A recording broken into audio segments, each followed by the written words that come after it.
కాంగ్రెస్ నుంచి వచ్చిన బ్యాక్గ్రౌండ్ నుంచి వచ్చిన మీరు టీడీపీలో చేరాలని ఎలా అనిపించింది?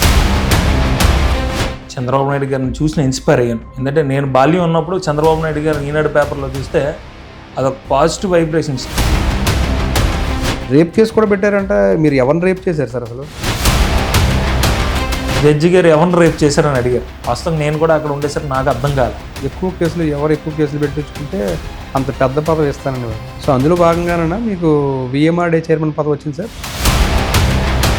సామాన్య కుటుంబం నుంచి వచ్చిన నాకు ఇది విఎంఆర్డే చైర్మన్ పదవి రావడం అన్నది చాలా అదృష్టంగా భావిస్తాను. కొడుకుని జైల్లో పెట్టారంటే తల్లి ఆటోమేటిక్గా కొంచెం చాలా ఇబ్బంది నిరుత్సాహపడతారు, ఉంటుంది, చాలా టెన్షన్ పడతారు. ఒక సొంత కొడుకులాగా లోకేష్ గారు నిత్యం కూడా మా అమ్మగారితో మాట్లాడుతూ ధైర్యాన్ని ఇస్తారు. తెలంగాణ స్టైల్ కావచ్చు, ఆంధ్ర స్టైల్ కావచ్చు, చూస్తే కొంత మిమ్మల్ని చూడగానే కొంత భయంకరంగా, లేదంటే కనుక కొంత భయపడే పరిస్థితి. రౌడీ చైర్మన్ అంటున్నారంటే నిజంగా నేను కనుక రౌడీ చైర్మన్ అయితే కనుక రౌడీ అనే వాళ్ళు బయట తిరగలేదు. 1 year పాలనలో మీకు సాటిస్ఫాక్షన్ అనిపించేసి? ఎవరి హయాంలో ఏదైతే దోచుకున్నారో, ఎవరి హయాంలో కొండలను కొట్టారు, ఎవరి హయాంలో ఏం జరిగిందనేది అనేక సార్లు అడిగాం. 99 వయసులకి టీసీఎస్ లాంటి సంస్థలకి 1 ఎకరం భూమి ఇవ్వడం అనేది సమంజసం అంటారా? మీరు దాన్ని ఎలా సమర్థించుకుంటారు? ఈరోజు ఆంధ్ర రాష్ట్రానికి పరిశ్రమలు రావాలంటే భయపడే పరిస్థితి. మీరు కూడా మొన్న ఎన్నికల ముందు హామీ ఇచ్చారు కదా సార్, ప్రతి సంవత్సరం మేము కూడా జాబ్ క్యాలెండర్. అందుకనే కదండి డిఎస్సి చేశాము, కానిస్టేబుల్ చేశాము, జాబ్ క్యాలెండర్ సంబంధించి కూడా సిద్ధం చేస్తాం, మళ్ళీ డిఎస్సి నిర్వహిస్తామని చెప్పాము. ఎప్పుడు లోపల చూడొచ్చు సార్ ఇవన్నీ? గ్రౌండింగ్ అనేది ఎన్ని సంవత్సరాలు పట్టచ్చు? మీ ప్రభుత్వంలోనే పూర్తవుతుందా? ఇప్పుడు మీ ప్రభుత్వంలోనే ప్రజలందరూ పిల్లలు పుట్టరు కదండి. మెడికల్ కాలేజీ వ్యవహారం ఏదైతే మీ పీపీపీ విధానం ఉందో దాని మీద ప్రజల్లో వ్యతిరేకత లేదంటారు మీరు? కోటి సంతకాలు ఎవరు చేశారండి? వాళ్ళ సంతకాలు వాళ్ళు పెట్టుకున్నారు తప్ప కోటి సంతకాలు ఎవరు పట్ల. ప్రణవ్ గోపాల్ అంటే మీ పార్టీలో కొంత భయం అలజడి కనిపిస్తుంది. ఎవరి సీటుకి ఎసరు పెడతారో అనేది సీనియర్లో కూడా వినిపిస్తున్న మాట. నాకు పార్టీ దైవం, పార్టీ ఏం చెప్తే అది చేస్తానండి. నాకు ఎమ్మెల్యేలు అవ్వాలి లేకపోతే ఇంకోటి అవ్వాలి నాకేం లేదు. నమస్తే, పొలిటికల్ మీడియాకి స్వాగతం. నా పేరు వినాయక్. ఈరోజు మన guest VMRDA chairman Pranav Gopal. ఆయన గత 5 ఏళ్ళు కూడా తెలుగుదేశం పార్టీ తరఫున టీఎన్ఎస్ఎఫ్ రాష్ట్ర అధ్యక్షుడిగా విద్యార్థి పోరాటాలు చేయడంలో దాదాపుగా ఎన్నో కేసులు కూడా ఎదుర్కొన్నారు. ఈ నేపథ్యంలో ఆయనతో మాట్లాడదాం. గత 5 ఏళ్ల పాలనలో ఆయన ఎదుర్కొన్న కేసులేంటి, అదేవిధంగా గడిచిన 1.5 కాలంగా విఎంఆర్డిఏ చైర్మన్గా ఎటువంటి అభివృద్ధిలో భాగస్వాములేరో తెలుసుకుని ప్రయత్నిద్దాం. సార్ నమస్తే. సార్ నమస్తే అండి. ఎలా ఉన్నారన్నా? ముందుగా పొలిటికల్ మీడియా న్యూస్ సబ్స్క్రైబర్స్ అందరు కూడా నమస్కారాలు. బాగున్నా అన్న. విఎంఆర్డిఏ చైర్మన్గా బాధ్యతలు స్వీకరించడం, అదేవిధంగా గడిచిన 5 ఏళ్లలో మీరు టీఎన్ఎస్ఎఫ్ రాష్ట్ర అధ్యక్షుడిగా పోరాటాలు, వీటన్నిటికంటే ముందు మీ ఫ్యామిలీ బ్యాక్గ్రౌండ్ ఏంటి? అసలు మీరు రాజకీయాల్లోకి రావాలనే ఆలోచన ఏ విధంగా కలిగింది? చిన్న వయసులో రాజకీయాల్లో ఈ విధంగా రాష్ట్ర టీఎన్ఎస్ఎఫ్ అధ్యక్షుడిగా, మరోవైపున విఎంఆర్డిఏ చైర్మన్గా ఈ స్థాయి పదవి వరకు రావడం ఎలా అనిపించింది? అసలు మీ ఫ్యామిలీ బ్యాక్గ్రౌండ్ చెప్పండి మొదట. మాది మధ్యతరగతి కుటుంబం. విశాఖపట్నం. మా నాన్నగారు కూడా వ్యాపారం చేసేవారు, అదే మా అమ్మగారు కూడా హౌస్ వైఫ్. 2009 సమైక్యాంధ్ర యాజిటెన్సీ అయితే అప్పుడు స్టార్ట్ అయిందో ఆ టైంలో నేను రాజకీయాల్లోకి రావడం జరిగింది. అప్పుడు సమైక్యాంధ్ర జేఏసీ ఉండేది. రాష్ట్ర వ్యాప్తంగా కూడా అనేక ఏదైతే స్టేట్ బైఫర్వేషన్ జరుగుతుందని అయితే అప్పుడు కేంద్ర ప్రభుత్వం సంకేతాలు ఇచ్చిందో వెంటనే విద్యార్థులు, యువత అందరూ కూడా రోడ్ల మీదకి వచ్చి తప్పనిసరిగా మన రాష్ట్రం యునైటెడ్గా ఉండాలి, రాష్ట్రం మనం కాపాడుకోవాలనే ఉద్దేశంతో ఆనాడు మేము అనేక పోరాటాలు చేయడం జరిగింది. తెలుగుదేశం పార్టీ జాతీయ అధ్యక్షుడు నారా చంద్రబాబు నాయుడు గారి సమక్షంలో 2011 నేను జాయిన్ అవ్వడం జరిగింది. అంటే తెలుగుదేశం పార్టీకి నేను ఆకర్షితున్నై ముఖ్యమంత్రి చంద్రబాబు నాయుడు గారు ఆనాడే హైటెక్ సిటీ కానివ్వండి, అదేవిధంగా రాష్ట్ర అభివృద్ధి కోసం అనేక ఇదిగా చేశారు. జన్మభూమి కార్యక్రమం కానీ ఇవన్నీ చూసి ఆలోచన విధానం నచ్చి నేను తెలుగుదేశం పార్టీలో చేరడం జరిగింది. అంటే అప్పుడే మీరు స్టూడెంట్గా ఉన్నారా, లేకపోతే అప్పుడు ఏం చదువుకుంటున్నారా? నేను అప్పటికి స్టూడెంట్గా ఉన్నాను. ఏం చదువుతున్నారు అప్పుడు? నాది అప్పటికి బీబీఏ కంప్లీట్ అవుతుంది. సో అవన్నీ చూసి నేను ఇన్స్పైర్ అయ్యి తప్పనిసరిగా, ఎందుకంటే అప్పుడు విద్యార్థులు ఎదుర్కొన్న సమస్యలు కానివ్వండి అవన్నీ కూడా చూశాను. ఫీజులకు సంబంధించి కానివ్వండి, హాస్టల్ సంబంధించి కానివ్వండి, అనేక సమస్యలు చూసి తప్పనిసరిగా మనం విద్యార్థులకు అండగా ఉండాలి, ఏదైతే సమస్యలు పడుతున్నారో అన్నీ కూడా మనం ప్రశ్నించాలి అనే ఉద్దేశంతో ఆ రోజు మేము రాజకీయాల్లో రావడం జరిగింది. తర్వాత ముఖ్యమంత్రి గారి చేతుల మీద కూడా పార్టీలో జాయిన్ అవ్వడం కూడా జరిగింది. 2011లో మీరు చేరారని చెప్తున్నారు. వాస్తవంగా మీ ఫ్యామిలీ బ్యాక్‌గ్రౌండ్ చూస్తే మీ నాన్నమ్మ గారేమో కాంగ్రెస్‌లో పనిచేసి రాష్ట్ర మహిళా అధ్యక్షురాలు వరకు కూడా పనిచేసినట్టున్నారు. అవును. కాంగ్రెస్ నుంచి వచ్చిన బ్యాక్‌గ్రౌండ్ నుంచి వచ్చిన మీరు టీడీపీలో చేరాలని ఎలా అనిపించింది అసలు? కాంగ్రెస్ వైపు ఎందుకు అడుగులు వేయలేదు అసలు? అంటే ఎవరు ఆలోచన విధానం వాళ్ళకి నచ్చుతుంది. నా ఆలోచన విధానం నాకు నచ్చింది. చంద్రబాబు నాయుడు గారిని చూసి నేను ఇన్స్పైర్ అయ్యాను. ఎందుకంటే నేను బాల్యం ఉన్నప్పుడు చంద్రబాబు నాయుడు గారిని ఈనాడు పేపర్లో చూస్తే అదొక పాజిటివ్ వైబ్రేషన్, స్టేట్కి ఏదో జరుగుతుంది, మన రాష్ట్ర అభివృద్ధి జరుగుతుందనే ఇది ఉండేది. అంటే ఆ టైంలో మన పాలిటిక్స్ అంత తెలియకపోయినా కూడా సంథింగ్ డెవలప్మెంట్ అని చంద్రబాబు నాయుడు గారు చెప్పేవారు.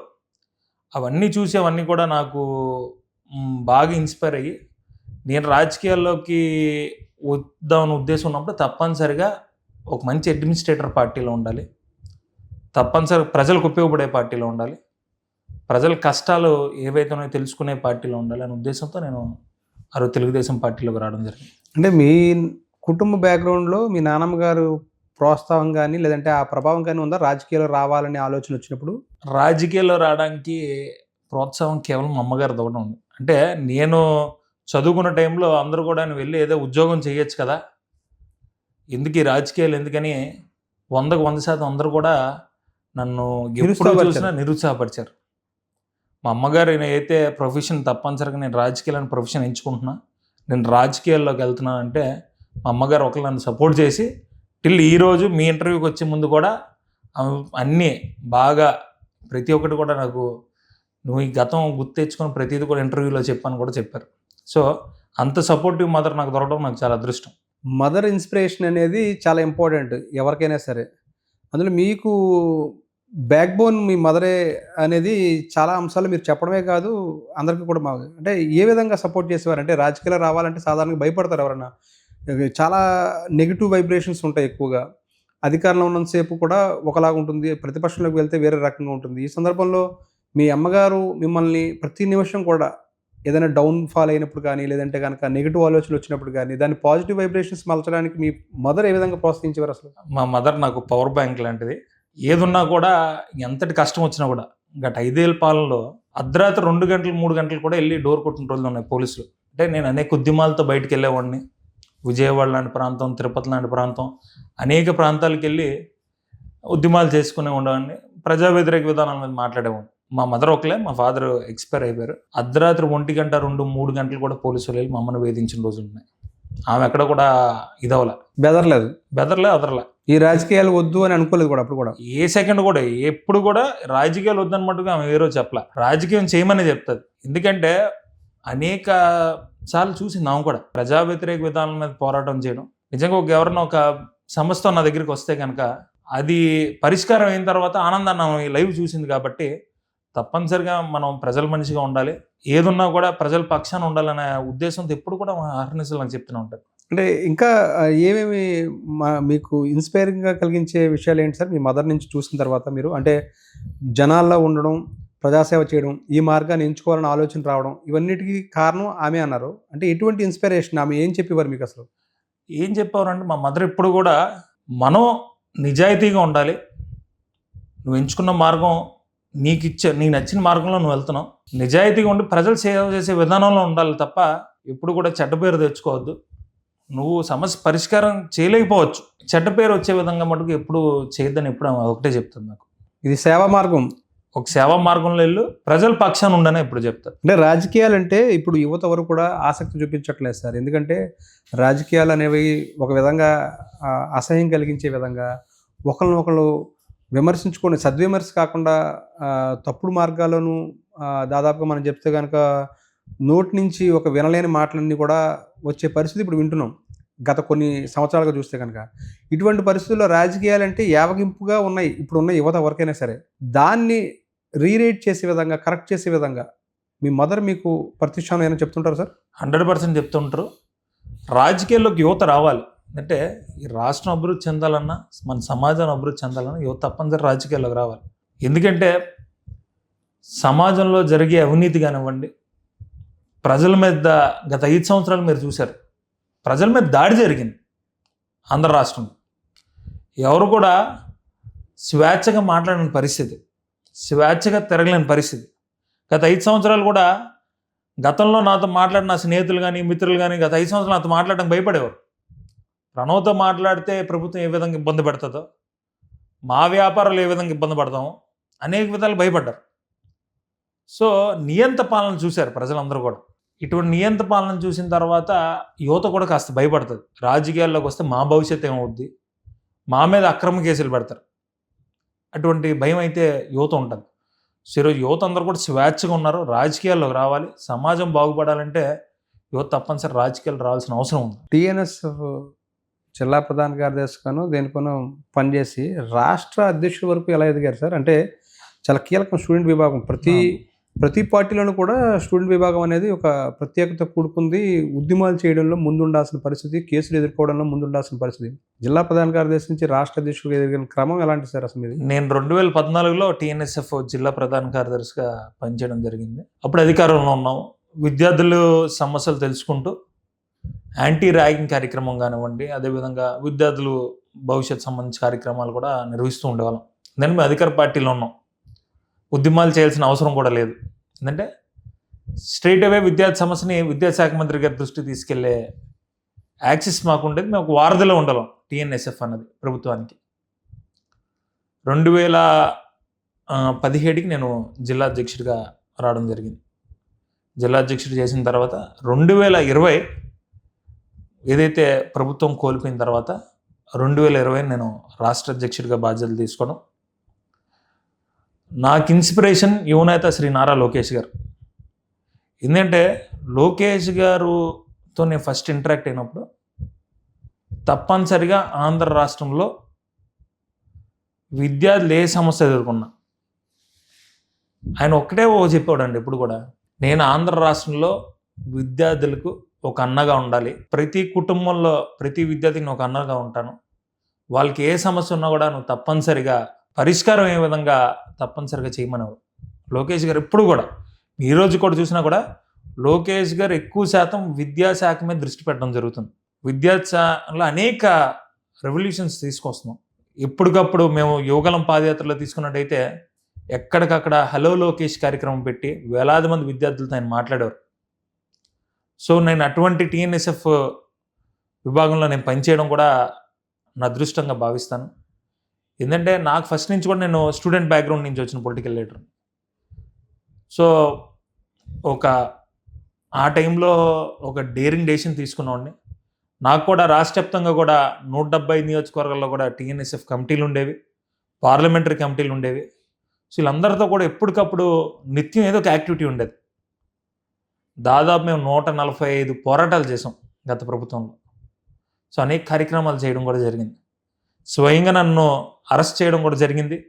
గుంటూరు జైల్లో కూడా రిమైండ్ చేయడం జరిగింది. లోకేష్ గారి దృష్టిలో ఎలా పడ్డారు అసలు? అంటే రాష్ట్ర అధ్యక్షుడు పదవి అంటే ఒక విద్యార్థి విభాగంలో తక్కువ టైంలోనే మీరు 11లో చేరారు పార్టీలో, 14కి జిల్లా పదవి, 17కి వచ్చేటప్పటికి జిల్లా అధ్యక్ష పదవి, 20కి వచ్చేటప్పటికి కేవలం ఈ 9 సంవత్సరాల కాలంలోనే రాష్ట్ర అధ్యక్ష పదవి దక్కించుకోగలిగారంటే అది ఎలా పడ్డారు అసలు ఆయన దృష్టిలో? నేను 2012 నుంచి లోకేష్ గారి ఫాలోవర్ని. నా తల్లిదండ్రుల తర్వాత నాకు ఆరాధ్య దైవం నారా లోకేష్ గారు. సో విశాఖపట్నం ఎప్పుడు వచ్చినా కూడా తప్పనిసరిగా నేను సార్తో ఉంటూ, సార్ పర్యటనలు ప్రతి దాంట్లో పాల్గొంటూ ఒక భక్తుడిగా ఉండేవాడిని ఆయన వెనకాల. మాటలు చెప్పాలంటే అంటే మీకు గుర్తున్న మర్చిపోలేని సంఘటన ఆయనతోటి ఏదైనా ఉందా సార్? అంటే ఇన్నర్గా మీకు ఆయనకి మధ్యన ఇన్నర్గా అది ఫన్నీ సన్నివేశం అవ్వచ్చు, లేదంటే ఇంకొనగా మీకు ఒక భరోసా కలిగించిన అంశం కావచ్చు, లేదంటే ఇంకోటి ఏదైనా మర్చిపోలేని సంఘటన, నా జీవితంలో ఇది మెమొరబుల్ సంఘటన ఆయనతోటి లేదంటే చంద్రబాబు నాయుడు గారితో ఏం చెప్తారు సార్? ఏమున్నాయి గుర్తున్నవి? లోకేష్ గారితో నేను మర్చిపోలేని సంఘటన ఏంటంటే నన్ను అక్రమ కేసు పెట్టి ఆనాడు గుంటూరు జైలుకి పంపడం కూడా మీకు తెలుసు. నిజంగా నేను పెరిగిందో మధ్యతరగతి కుటుంబం. ఎప్పుడు కూడా మా ఫ్యామిలీలో అందరూ కూడా డాక్టర్స్, అదేవిధంగా ప్రభుత్వ అధికారులు పనిచేసిన వాళ్ళందరూ కూడా ఉన్నారు. అరెస్ట్ చేసి రిమాండ్ దాదాపు ఒక రోజంతా నన్ను తిప్పడం జరిగింది. అసలు నన్ను ఏం చేస్తాను నాకే తెలియదు. జీప్ ఎక్కించేవారు, చేబ్రోలు అనేవారు, అర్ధరాత్రి 1 గంటకు తిప్పేవారు, 2ంటికి తిప్పేవారు, 3ంటికి తిప్పేవారు. ఏంటి సార్ జీవో నెంబర్ 77కి వ్యతిరేకంగా మీరు జగన్ అప్పుడు ముఖ్యమంత్రి గారి ఇంటి ముట్టడికి ప్రయత్నం చేసిన సందర్భంలో సార్ ఇదంతా అప్పుడే. సో ఇవన్నీ తిరుగుతూ ఉండేవాళ్ళం. పోలీసు వాళ్ళు ఇష్టానుసారంగా ప్రవర్తించేవారు. అంటే మీరు విజయవాడ వరకు రానిచ్చారు అసలు మిమ్మల్ని? అసలు ముందు నేను ఏ ఎలా వెళ్ళారు కార్యక్రమం అసలు అప్పుడు? ఏ కార్యక్రమం ఉన్నా కూడా తప్పనిసరిగా ఎన్ని పోలీస్ నిర్బంధాలు చేసినా కూడా నేను ఏ పిలిపించినా కూడా తప్పనిసరిగా ఇక్కడికి వెళ్ళి చేరుకుంటాను. అంటే ఇప్పుడు మీరు విజయవాడ చలో విజయవాడ పిలుపునిచ్చారు అప్పుడు 2022 అప్పుడు అనుకుంటాను సార్ అది. ఆ రోజు పిలిపించినప్పుడు మీరు ఇక్కడ నుంచి బయలుదేరి మీకు మామూలుగా సాధారణంగా హౌస్ అరెస్టులు చేస్తారు ఎప్పుడైనా సరే, ఇలాంటి పిలిపించడం ముందుగా ముఖ్య నాయకులందరినీ అరెస్ట్. ఎలా తప్పించుకుని వెళ్ళారు అసలు? దానికి ప్లాన్ ఏం చేశారు అసలు? ఆ రోజు దాదాపు మా ఇంటి చుట్టూ 100 మంది పై పోలీసులు ఉన్నారు. అంటే మా ఇంటి గుమ్మంగానే ఉండి మా చుట్టుపక్కల ఇంటి డోర్స్ దగ్గర కూడా పోలీసులు ఉన్నారు. అర్ధరాత్రి 1 గంట సమయంలో లక్కీగా మా బ్యాక్ డోర్ తెరిచి ఉంది. ఆ టైంలో పోలీసు వాళ్ళు అప్పటికి గస్తీలో ఉన్నారు అక్కడే. లక్కీగా మా ఇంటికి గోడ దూకి అప్పటికప్పుడు నేను ఒక బైక్ రెడీ చేసుకొని గాజువాక వరకు వెళ్ళి, గాజువాకలో ఇంకో ఫ్రెండ్ కార్ రెడీ పెట్టుకుంటే నైట్ నేను స్టార్ట్ అయ్యి విజయవాడ వెళ్ళడం జరిగింది. అప్పటికి మా టీఎన్ఎస్ఎఫ్ సభ్యులందరూ కూడా నాతో పాటు అరెస్ట్ అయిన మువ్వా శరత్ కానివ్వండి, నిమ్మగడ్డ సత్యసాయి, మన్నవ వంశీ, వీళ్ళందరూ కూడా అక్కడికి మొబిలైజ్ చేసుకొని ఏదైతే మేము పిలిపించామో, ఎందుకంటే లక్షలాది విద్యార్థులు ఇబ్బంది పడుతున్నారు జీవో నెంబర్ 77 వల్ల. పీజీ విద్య దూరం అయిపోతుంది. సో దాని గురించి అని మేము శాంతియుతంగా దాదాపు 2 నెలల కాలం ఎప్పుడు కూడా ఉద్యమాల్లో రిక్వెస్ట్, ప్రేయర్ తర్వాత ఉద్యమం ఉంటుంది ఎప్పుడన్నా. సో మేము దాదాపు 2 నెలల కాలం ప్రభుత్వాన్ని హెచ్చరిస్తున్నాం. ప్రభుత్వం ఎక్కడా కూడా మా మీద నిరంకుశంగా అక్రమ కేసులు పెట్టి ఎక్కడ ఉద్యమాలు చేసే పరిస్థితి లేకుండా ఇబ్బందులు పెట్టేది. సో ముఖ్యమంత్రి గారికి వెళ్ళే మెమరాండం ఇద్దామన్న ఉద్దేశంతో ఆ రోజు చెల్లో విజయవాడ అవ్వడం జరిగింది. దాదాపు 1500 మంది పోలీసులు ఆ రోజు విజయవాడ అన్ని చోట్ల. విజయవాడ మొత్తం 1500 రోజులు అయినా కూడా ఎవరి వ్యూహాలు వాళ్ళకు ఉంటాయి. పిలిపించినప్పుడు మన వ్యూహం మనం చేరాలి కాబట్టి ఆ రోజు అక్కడికి వెళ్ళడం జరిగింది. నేను ముసుగులు వేసుకుని వెళ్ళారు సార్? ఎలా వెళ్ళారు అసలు? డైరెక్ట్గానే వెళ్ళాను. వెళ్ళేసరికి వాళ్ళు పోలీసులు అప్పటికప్పుడు నన్ను ఎక్కడ ఏ స్పాట్లో పట్టుకున్నారు మిమ్మల్ని? నేను జగన్ గారి ఇంటి దగ్గర ఏదైతే తెలుగు తల్లి విగ్రహం ఉంటుందో అక్కడ వరకు వెళ్ళాను. తాడేపల్లి వరకు వెళ్ళారు? తాడేపల్లి వరకు వెళ్ళాను. వెళ్ళిన తర్వాత అక్కడ అరెస్ట్ చేయడం జరిగింది. చేసి దాదాపు 48 గంటలు మాకు అటు ఇటు తిప్పారు. ఎక్కడికి తిప్పారు సార్ అసలు? ఫస్ట్ మమ్మల్ని చేబ్రోలు తీసుకెళ్లారు. చేబ్రోల్ని మళ్ళీ గుంటూరు తీసుకొచ్చారు. గుంటూరుని మళ్ళీ తాడేపల్లి తీసుకొచ్చారు. అంటే మినిట్ టు మినిట్ ఈ విషయంలో మీకు చెప్పాల్సింది ఏంటంటే, నిజంగా లోకేష్ గారు పార్టీ క్యాడర్కి ఎటువంటి అండగా ఉన్నారన్నది మీకు ఒక ఎగ్జాంపుల్ చెప్తా.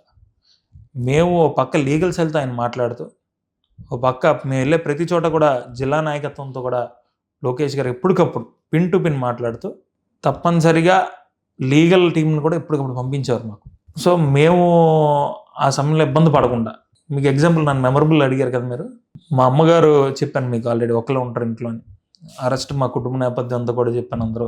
ఆ టైంలోని మా అమ్మగారికి ఎవ్రీడే మాట్లాడుతూ మీరు ధైర్యంగా ఉండండి అమ్మా, నేనున్నాను, ఒక భరోసా ఇచ్చారు. ఎందుకంటే నేను రాజకీయాలు ఎంచుకున్నా, నేను ఎంచుకున్న దాన్ని గౌరవించారు.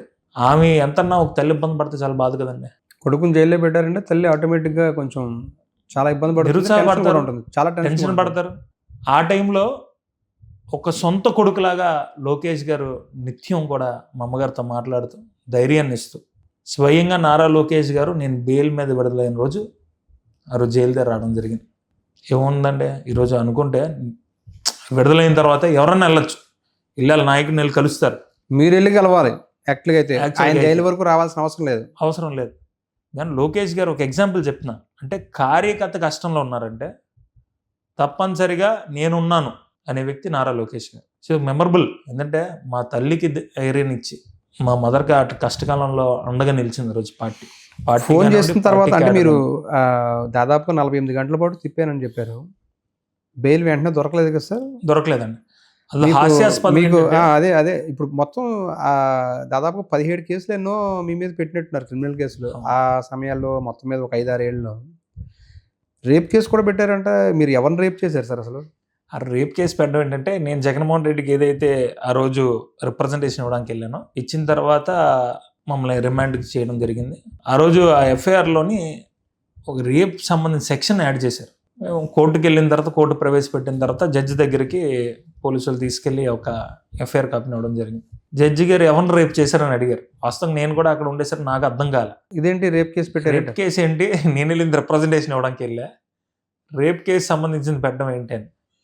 వెంటనే జడ్జి గారు కూడా ఆగ్రహం వ్యక్తం చేయడం, వెంటనే పోలీసులు సర్దిద్దుకొని తీసుకురావడం జరిగింది. అంటే అలాంటి సెక్షన్ పెట్టాలన్న ఆలోచన ఎందుకు వచ్చింది సార్ అసలు వాళ్ళకి?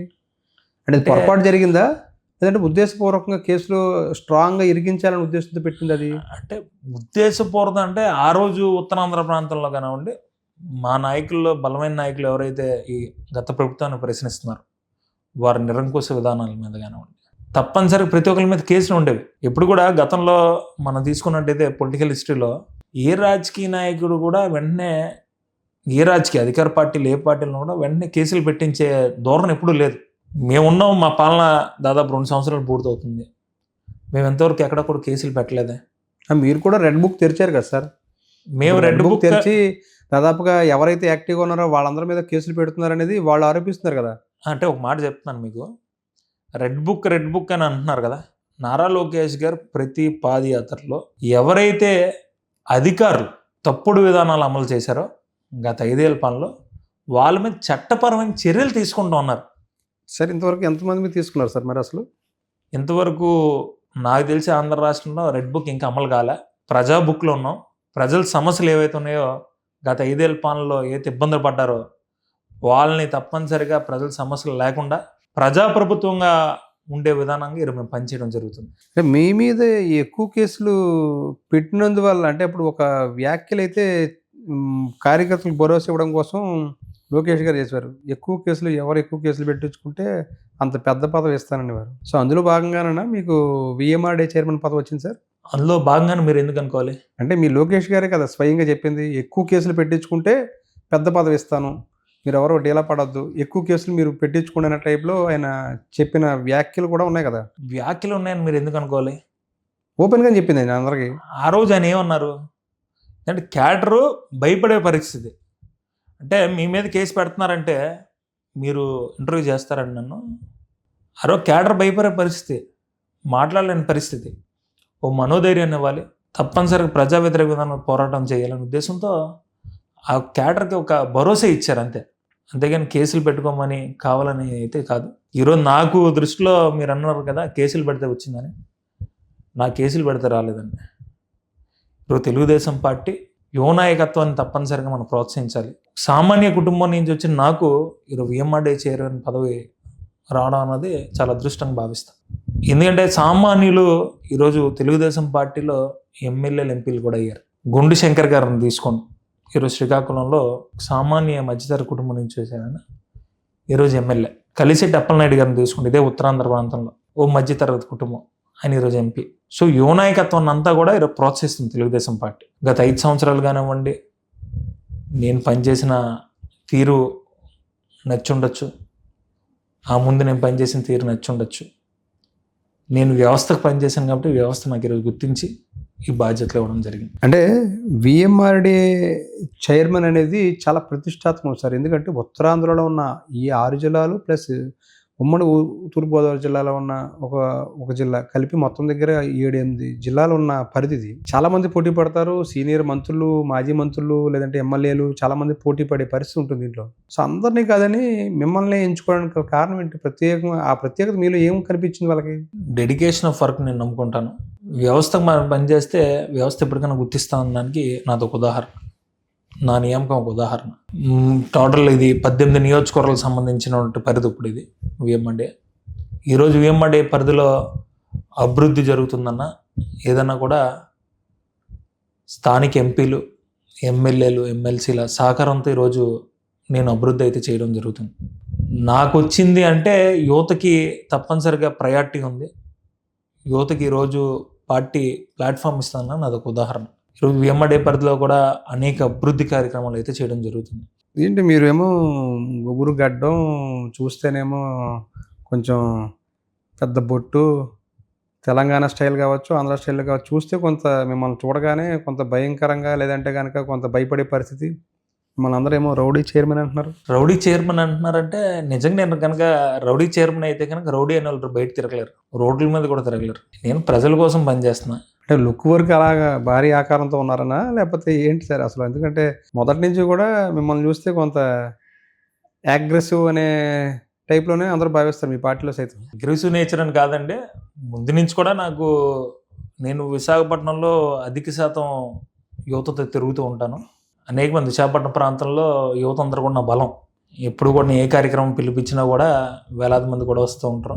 ఈరోజు రౌడీ చైర్మన్ అని మీరు అంటున్నారు కదా, రౌడీ చైర్మన్ ఎవరు అంటారండి? నేను ఏ రోజు కూడా అటువంటి తీరులో ఉన్న వ్యక్తిని కాదు. అంటే మనిషి మీద బురద జల్లాలి, ఎదుగుతున్న టైంలో ఏదో బురద జల్లాలి. ఓ మనిషి సామాన్యుడు రాజకీయాల్లోకి వచ్చి రాజకీయంగా ఎదగడం అన్నది చాలా కష్టమైన పరిస్థితి. ఆడి క్యారెక్టర్ మీదో, లేకపోతే ఆడి వ్యాపారం మీదో, లేకపోతే ఇంకేదేం మీదనా ఒక క్యారెక్టర్ అసెసినేషన్ చేస్తే కొంత ఇదవుద్దని అనుకుంటారు. కానీ ప్రతిపక్ష పార్టీలు కానీ పార్టీ నాయకులు కానీ ఎవరన్నా నిజంగా నేను కనుక రౌడీ చైర్మన్ అయితే కనుక నన్ను రౌడీ అనేవాడు విశాఖపట్నం ప్రాంతంలో తిరిగే పరిస్థితి కూడా ఉంది. కేవలం 35 ఏళ్ల వయసులోనే అత్యంత ప్రతిష్టాత్మకమైన విఎంఆర్డీఏ చైర్మన్ పదవి రావడం ఎలా అనిపించింది సార్? ఎందుకంటే గతంలో ఇది కూడా ఇప్పుడు విఎంఆర్డీఏ విశాఖ మెట్రో రీజన్ వరకు ఎదిగింది. సో అటు శ్రీకాకుళంలో చివరి వరకు, ఇటు కాకినాడ జిల్లా వరకు కూడా చాలా విస్తృతమైన పరిధి ఉన్న ఈ జిల్లాల్లో మీకు అవకాశం రావడం చైర్మన్ ఎలా అనిపించింది సార్ అసలు? తెలుగుదేశం పార్టీ జాతీయ అధ్యక్షులు చంద్రబాబు నాయుడు గారికి, లోకేష్ గారికి, అదేవిధంగా తెలుగుదేశం పార్టీ క్యాడర్ అందరికి కూడా నేను పాదాబంధాలు తెలియజేస్తాను. నాకు ఈ బాధ్యతలు వచ్చిన తర్వాత నాకు ఒకటే అనిపించింది, తప్పనిసరిగా విశాఖపట్నంతో పాటు అనకాపల్లి, విజయనగరం తప్పనిసరిగా మనం అభివృద్ధి చేయాలి. గతంలో అనేక పెద్దవాళ్ళు చేశారు ఈ పదవి. నా మీద నమ్మకం తీరు పార్టీ ఇంత కీలకమైన బాధ్యత ఇచ్చింది. తప్పనిసరిగా మనం అయితే ఈ యొక్క అభివృద్ధిలో ఉండాలి. నేను పదవిని ఎంజాయ్ చేయడానికి రాలేదండి. నేను విఎంఆర్డీఏ ఉద్యోగిగా ఉంటాను. ఇప్పుడు మీకు తెలుసలేదు, ఎవ్రీడే మార్నింగ్ బై 10:30 ఆఫీస్కి వస్తాను, టిల్ ఈవినింగ్ 5 వరకు ఉంటాను. ప్రజలను నేరుగా కలుస్తాను. ప్రజలు ఏవైతే ఇబ్బందులు పడుతున్నారు విఎంఆర్డీఏ పరిధిలో స్వయంగా నేను తెలుసుకొని అధికారులతో ఎప్పటికప్పుడు మాట్లాడుతున్నాను. నేను ఒక బాధ్యతగా తీసుకున్నాను కాబట్టి గత సంవత్సర కాలంలో కూడా ప్రజలందరూ కూడా హర్షం వ్యక్తం చేస్తున్నారు ఎక్కడికి వెళ్ళినా. అంటే ఆ పదవి అనౌన్స్ అవ్వగానే, అంటే మీ పేరు అలా అనౌన్స్ అవ్వగానే ఏమనిపించింది సార్ అసలు? అంత పెద్ద పదవి ఒకసారి అనిపించినప్పుడు, అనౌన్స్ అయినప్పుడు ఎలా అనిపించింది అసలు? నేను కొంత భాగోద్వేగం గురవడం జరిగింది. తెలుగుదేశం పార్టీలో సామాన్యుడికి ఈరోజు ఈ స్థాయి పదవి, అంటే గతంలో తీసుకున్నట్టయితే, గత ప్రభుత్వంలో తీసుకున్నట్టయితే ఇదే పదవి కొన్ని కోట్లు పెట్టి కొనుక్కున్నారు. స్వయంగా నాతో కూడా చెప్పిన సందర్భాలు ఉన్నాయి. నేను రోజు నా కష్టంతో పార్టీలో నాకు గుర్తించి కీలకంగా ఉన్నటువంటి మా యువనేత నారా లోకేష్ గారు కానివ్వండి, ముఖ్యమంత్రి శ్రీ నారా చంద్రబాబు నాయుడు గారు కానివ్వండి, నా మీద పెట్టుకున్న నమ్మకం, ఏదైతే నేను చేయగలను ఒక నమ్మకం పెట్టుకున్నారో తప్పనిసరిగా నేను ఫుల్ఫిల్ చేయాలి, డెవలప్మెంట్ అన్నది నేను చూపించాలి అనే ఉద్దేశంతో బాధ్యతలు తీసుకున్నాను. ఆ టైంలో చాలా భాగోద్వేగంగా అయితే గురయ్యాం. నేను నా కుటుంబ సభ్యులందరం కూడా అంటే ఆనందంలో వచ్చే ఇది ఆ టైంలో. అంటే ఇలాంటి పదవి వస్తుంది ఊహించారా సార్? అంటే అధికారం వచ్చిన తర్వాత గడిచిన 5 ఏళ్ళలో పోరాటాలు దాదాపు మీరు చెప్పారు 145 పోరాటాలు చేశారండి. అటువంటి సందర్భంలో ఏ పదవి వస్తుంది అనుకున్నారు సార్ అసలు? మీరు మామూలుగా ఊహించింది ఏం పదవి అనుకున్నారు అసలు? ఎలాంటి పదవి వస్తుంది అనుకున్నారు అసలు? పదవి వస్తుందని అయితే నేను పనిచేయలేదండి. తెలుగుదేశం పార్టీ అధికారంలోకి రావాలి, ఈ రాష్ట్ర అభివృద్ధి చెందాలి, ముఖ్యమంత్రిగా నారా చంద్రబాబు నాయుడు గారిని ఆ కుర్చీలో చూడాలని నేను పనిచేశాను. నాకు పదవి వస్తుంది అనే ఉద్దేశంతో అయితే నేను పనిచేయలేదు. పదవి వస్తున్న విషయం కూడా నాకు తెలియదు. విశాఖపట్నం లాంటి సిటీలో విఎంఆర్డీఏ చైర్మన్గా గాజు బ్రిడ్జి లాంటి ఒక ప్రాజెక్ట్ తీసుకురావడం ఎలా అనిపించింది సార్ అసలు? మీకు ఈ ఇన్స్పిరేషన్ ఏంటి దానికి, అలాంటి ప్రాజెక్ట్ తీసుకురావడం కోసం? ప్రభుత్వం వచ్చిన తర్వాత విఎంఆర్డీఏలో అనేక అభివృద్ధి కార్యక్రమాలు అయితే చేయడం జరిగింది. ఈరోజు ఉత్తరాంధ్ర ప్రాంతంలో ఈరోజు విఎంఆర్డీఏ చాలా కీలకంగా ఉంది, కీలకమైన రోల్ ప్లే చేస్తుంది ఈరోజు డెవలప్మెంట్ యాంగిల్. ఒక పక్క టూరిజం కానివ్వండి, మౌలిక సదుపాయాలు కానివ్వండి, అదే ప్రజలకు సంబంధించిన విషయాల్లో కానివ్వండి, ఏదన్నా కూడా విఎంఆర్డీఏ చాలా కీలకంగా వివరిస్తుంది. ఈరోజు దేశంలో అతిపెద్ద గ్లాస్ బ్రిడ్జ్ అనేది కైలాసగిరి కొండ మీద పెట్టడం. ఈరోజు కొన్ని వేల మంది వెళ్తున్నారు. ఈరోజు అంటే ఎంత సార్ ఆ ప్రాజెక్ట్ వివరాలు, అది ఏంటి సార్ అసలు? దాదాపు 7 కోట్లు వ్యయంతో ప్రాజెక్టు పీపీపీ మోడ్లో ఇవ్వడం జరిగింది. ఆ పీపీపీ విధానం అమలు చేసాము, వాళ్ళకి ఇవ్వడం జరిగింది. సో దాని నుంచి కూడా విఎంఆర్డీఏకి రెవెన్యూ వస్తుంది. అంటే గ్లాస్ బ్రిడ్జ్ చూడాలంటే విదేశాలకు వెళ్ళి చూసే పరిస్థితి ఈరోజు సామాన్యులు కానివ్వండి. అదేవిధంగా ఈ చుట్టుపక్కల దేశంలో అతిపెద్ద బ్రిడ్జ్ ఇప్పుడు ఇది, ఎవరన్నా వచ్చి చూడొచ్చు. విశాఖపట్నానికి ఈరోజు టూరిజం హబ్ అయిపోయింది. ఏదైతే గ్లాస్ బ్రిడ్జ్ వచ్చిందో, గ్లాస్ బ్రిడ్జ్ వచ్చిన తర్వాత ఆటోమేటిక్గా విశాఖపట్నానికి పక్క రాష్ట్రాల నుంచి కానివ్వండి, అన్ని దగ్గర నుంచి కూడా ఈరోజు వచ్చే పరిస్థితి. పర్యాటకులు ఎక్కువగా ఒరిస్సా నుంచి, పశ్చిమ బెంగాల్ నుంచి, తెలంగాణ నుంచి వస్తున్నారు, అదేవిధంగా మహారాష్ట్ర నుంచి వస్తున్నారు, మధ్యప్రదేశ్ నుంచి వస్తున్నారు. అందరూ కూడా ఈ గ్లాస్ బ్రిడ్జ్ చూడడానికి వస్తున్నారు. దీని నుంచి ఈ చుట్టుపక్కల విశాఖపట్నంలో ఉన్నటువంటి పర్యాటక ప్రదేశాలు కూడా ఈరోజు రద్దీ అయిన పరిస్థితి. ఈరోజు TU-142 కానివ్వండి, సబ్మెరైన్ కానివ్వండి, మా విఎంఆర్డీఏ పార్కులు కానివ్వండి, అన్నీ కూడా ఈరోజు పూర్తి స్థాయిగా పర్యాటకులు పూర్తిగా ఉంటున్నారు, రద్దీగా అంటే ఉంటున్నారు. ఆ గాజ్ బ్రిడ్జ్ ఆలోచన ఎలా వచ్చింది సార్ అసలు? అంటే ఎందుకు అనిపించింది మీకు అసలు? గ్లాస్ బ్రిడ్జ్ అన్నది గత బోర్డులో పెట్టి వదిలేశారు. నేను బాధ్యతలు తీసుకున్న తర్వాత అప్పుడు మెట్రోపాలిటన్ కమిషనర్ విశ్వనాథన్ గారు నేను కూడా కూర్చొని తప్పనిసరిగా దీన్ని ఇంప్లిమెంట్ చేయాలి, మనం పర్యాటకంగా కూడా మనం అభివృద్ధి చేయాలని ఆ రోజు నేను విశ్వనాథన్ గారు ఇద్దరం కూడా మాట్లాడుకొని ఇమీడియట్గా, యాక్చువల్గా అది మేము బై లాస్ట్ ఇయర్ ఆగస్ట్ కల్లా కంప్లీట్ చేయాలి అని అనుకున్నాము. మొన్న ఇటీవల ఓపెన్ కూడా జరిగింది. మా ఎంపీ గారు శ్రీభారత్ గారి చేతుల మీదుగా ఓపెన్ చేయడం జరిగింది. ఇంకా మరికొన్ని, అంటే అదే కైలాసగిరి వేదికగా అనేక పర్యాటక ప్రాజెక్టులు కూడా వస్తున్నాయి. అక్కడ మీరు తీసుకున్నట్టయితే త్రిశూల్, ఇప్పుడు శంకు చక్రనామాలు ఏ విధంగా అయితే కైలాసగిరి కొండ మీద కనపడుతుందో, ఎవరైతే నగరవాసులు అందరూ కూడా ఆల్మోస్ట్ మద్దిలపాలెం నుంచి అందరికీ కూడా అది కనపడుతుంది. అదే తరుణంలో ఈ లాస్ట్కి వచ్చారు కూడా ఈ త్రిశూలం కూడా ఏర్పాటు చేయడం జరిగింది. మెయిన్ ప్రాజెక్ట్ అది విఎంఆర్డీ పరిధిలో తీసుకున్నాం. అది కూడా శివరాత్రి కల్లా నగర ప్రజలందరూ కూడా అందుబాటులో ఏంటి సార్ తీసుకుంటారు. త్రిశూల్ ప్రాజెక్ట్ అంటే ఏంటి అసలు? అది దానికి సంబంధించి ఎంత ఖర్చు పెట్టబోతున్నారు అసలు? అంటే త్రిశూల్ అని, మన త్రిశూల ఆకారంతో ఏదైతే ఉంటుందో, కైలాసగిరి అనేసరికి శివుడు ఒక ప్రాంతం కాబట్టి దానికి సంబంధించి శివపార్వతులు ఆల్రెడీ విగ్రహం ఉంది కాబట్టి, సో పర్యాటకంగా ఆ లాస్ట్ ఏదైతే ఉందో, ఈ యొక్క తెలుగు మ్యూజియం దాటిన తర్వాత అక్కడ ఒక ప్లేస్ని ఏర్పాటు చేసుకొని అక్కడ భారీ ఎత్తున త్రిశూలను ఏర్పాటు చేస్తాం. దాని ప్రజలు అందుబాటులో తీసుకుని లైట్ సెట్టింగ్లతో సార్? అంతా లైట్ సెట్టింగ్ అంతా ఉంటుంది. విశాఖపట్నం సిటీలో అందరికీ కూడా కనపడుతుంది అది. అది ఎంత ప్రాజెక్ట్ సార్? దానికి ఎంత ఖర్చు పెడుతున్నారు అసలు? దానికి ఆల్మోస్ట్ 4 crores సంథింగ్ అవుతుంది. దాన్ని ఆల్రెడీ చూస్తున్నారు. దీంతో పాటు ఇంకొక భోగాపురం ఎయిర్పోర్ట్కి ఇంటర్ కనెక్టివిటీగా దగ్గర ఏదో 300 కోట్లతో ఏదో రోడ్లు కనెక్టివిటీ కూడా పెట్టినట్టున్నారు సార్. 7 రోడ్ల 6 రోడ్ల మొత్తం టోటల్ భోగాపురం ఎయిర్పోర్ట్ రోడ్స్ మీద ముఖ్యమంత్రి గారు ఎప్పటికప్పుడు సమీక్షలు అయితే చేయడం జరుగుతుంది. ఎందుకంటే ఎయిర్పోర్ట్ కనెక్టివిటీ అన్నది తప్పనిసరిగా చూడాలి. ప్రజలందరూ కూడా ఇంటర్నేషనల్ ఎయిర్పోర్ట్కి వెంటనే రీచ్ అయ్యే విధంగా ఉండాలని, సౌలభంగా ఉండాలని దీంతో ఎప్పటికప్పుడు ముఖ్యమంత్రి గారు స్వయంగా ఇటీవల విశాఖపట్నం పర్యటన వచ్చినప్పుడు కూడా దాని గురించి రివ్యూ చేయడం కూడా జరిగింది. ఎంత సార్ ప్రాజెక్ట్ అది? ఎన్ని రోడ్లు సార్? ఏ రోడ్లు? యాక్చువల్గా మనకి 15 రోడ్లు మాస్టర్ ప్లాన్ రోడ్స్. దాంట్లో మనం ఫస్ట్ ఫేజ్లో 7 తీసుకున్నాం. అంటే 7 మేజర్ రోడ్స్, 175 కోట్లతో ఫౌండేషన్ కూడా వేయడం జరిగింది. ఇటీవల మనం స్టార్ట్ చేసాం కూడా వర్క్స్. బై జూన్ జూలై కల్లా ఎయిర్పోర్ట్ అప్రోచ్ రోడ్స్ అన్ని కూడా పూర్తి స్థాయిగా ప్రజలకు అందుబాటులో తీసుకురావడం వితిన్ 6-7 months. 6-7 months. ఏ రోడ్లు సార్ అవి? సో మనకి భోగాపురంకి వెళ్ళడానికి మేజర్ రోడ్ అన్నది మనకి అడివరం సొంటాం రోడ్ ఉంది. అదేవిధంగా మన బోయిపాలెం దగ్గర ఒక కనెక్టివిటీ రోడ్ ఒకటి ఏర్పాటు చేసాము. సో ఉన్నాయి 7 రోడ్స్ అయితే ఉన్నాయి. వెడల్పు చేస్తున్నారు సార్ వాటిని ఇలాగా? అంటే అప్పుడు అడివారం చిన్న రోడ్, చిన్న రోడ్స్ ఉండవు, అన్ని వెడల్పు చేస్తున్నాం. అంటే కనెక్టివిటీ పెంచుతున్నాం. అంటే మేజర్గా ప్రజలకి ఈజీగా వెళ్ళే విధంగా, యాక్సెస్ ఉండే విధంగా కనెక్టివిటీ అయితే పెంచడం జరుగుతుంది. ఇంకేమి దాదాపుగా మరి చూస్తే విఎంఆర్డీగా చైర్మన్గా ఒక 1 year పూర్తి చేసుకున్నారు. అధికారం వచ్చి దాదాపుగా మీ పార్టీకి దగ్గర 1.5 year పైన అయింది. ఇది 2వ సంవత్సరం నడుస్తుంది, చివరికి వచ్చింది. విఎంఆర్డీ చైర్మన్గా మీరు 2వసారి కూడా మళ్ళీ మిమ్మల్ని పొడిగించడం జరిగింది. 1 year పూర్తయిన తర్వాత ఏడాది పాలనలో మీ విఎంఆర్డీ చైర్మన్గా మీ అనుభవాలు ఏంటి? ఏడాది పాలనలో మీరు తీసుకున్న ప్రాజెక్టులు ఇవి సక్సెస్ఫుల్గా నేను చేశానని చెప్పుకుని గర్వంగా మీరు చెప్పుకునేవి ఏమన్నాయంటే ఏం చెప్తారు సార్?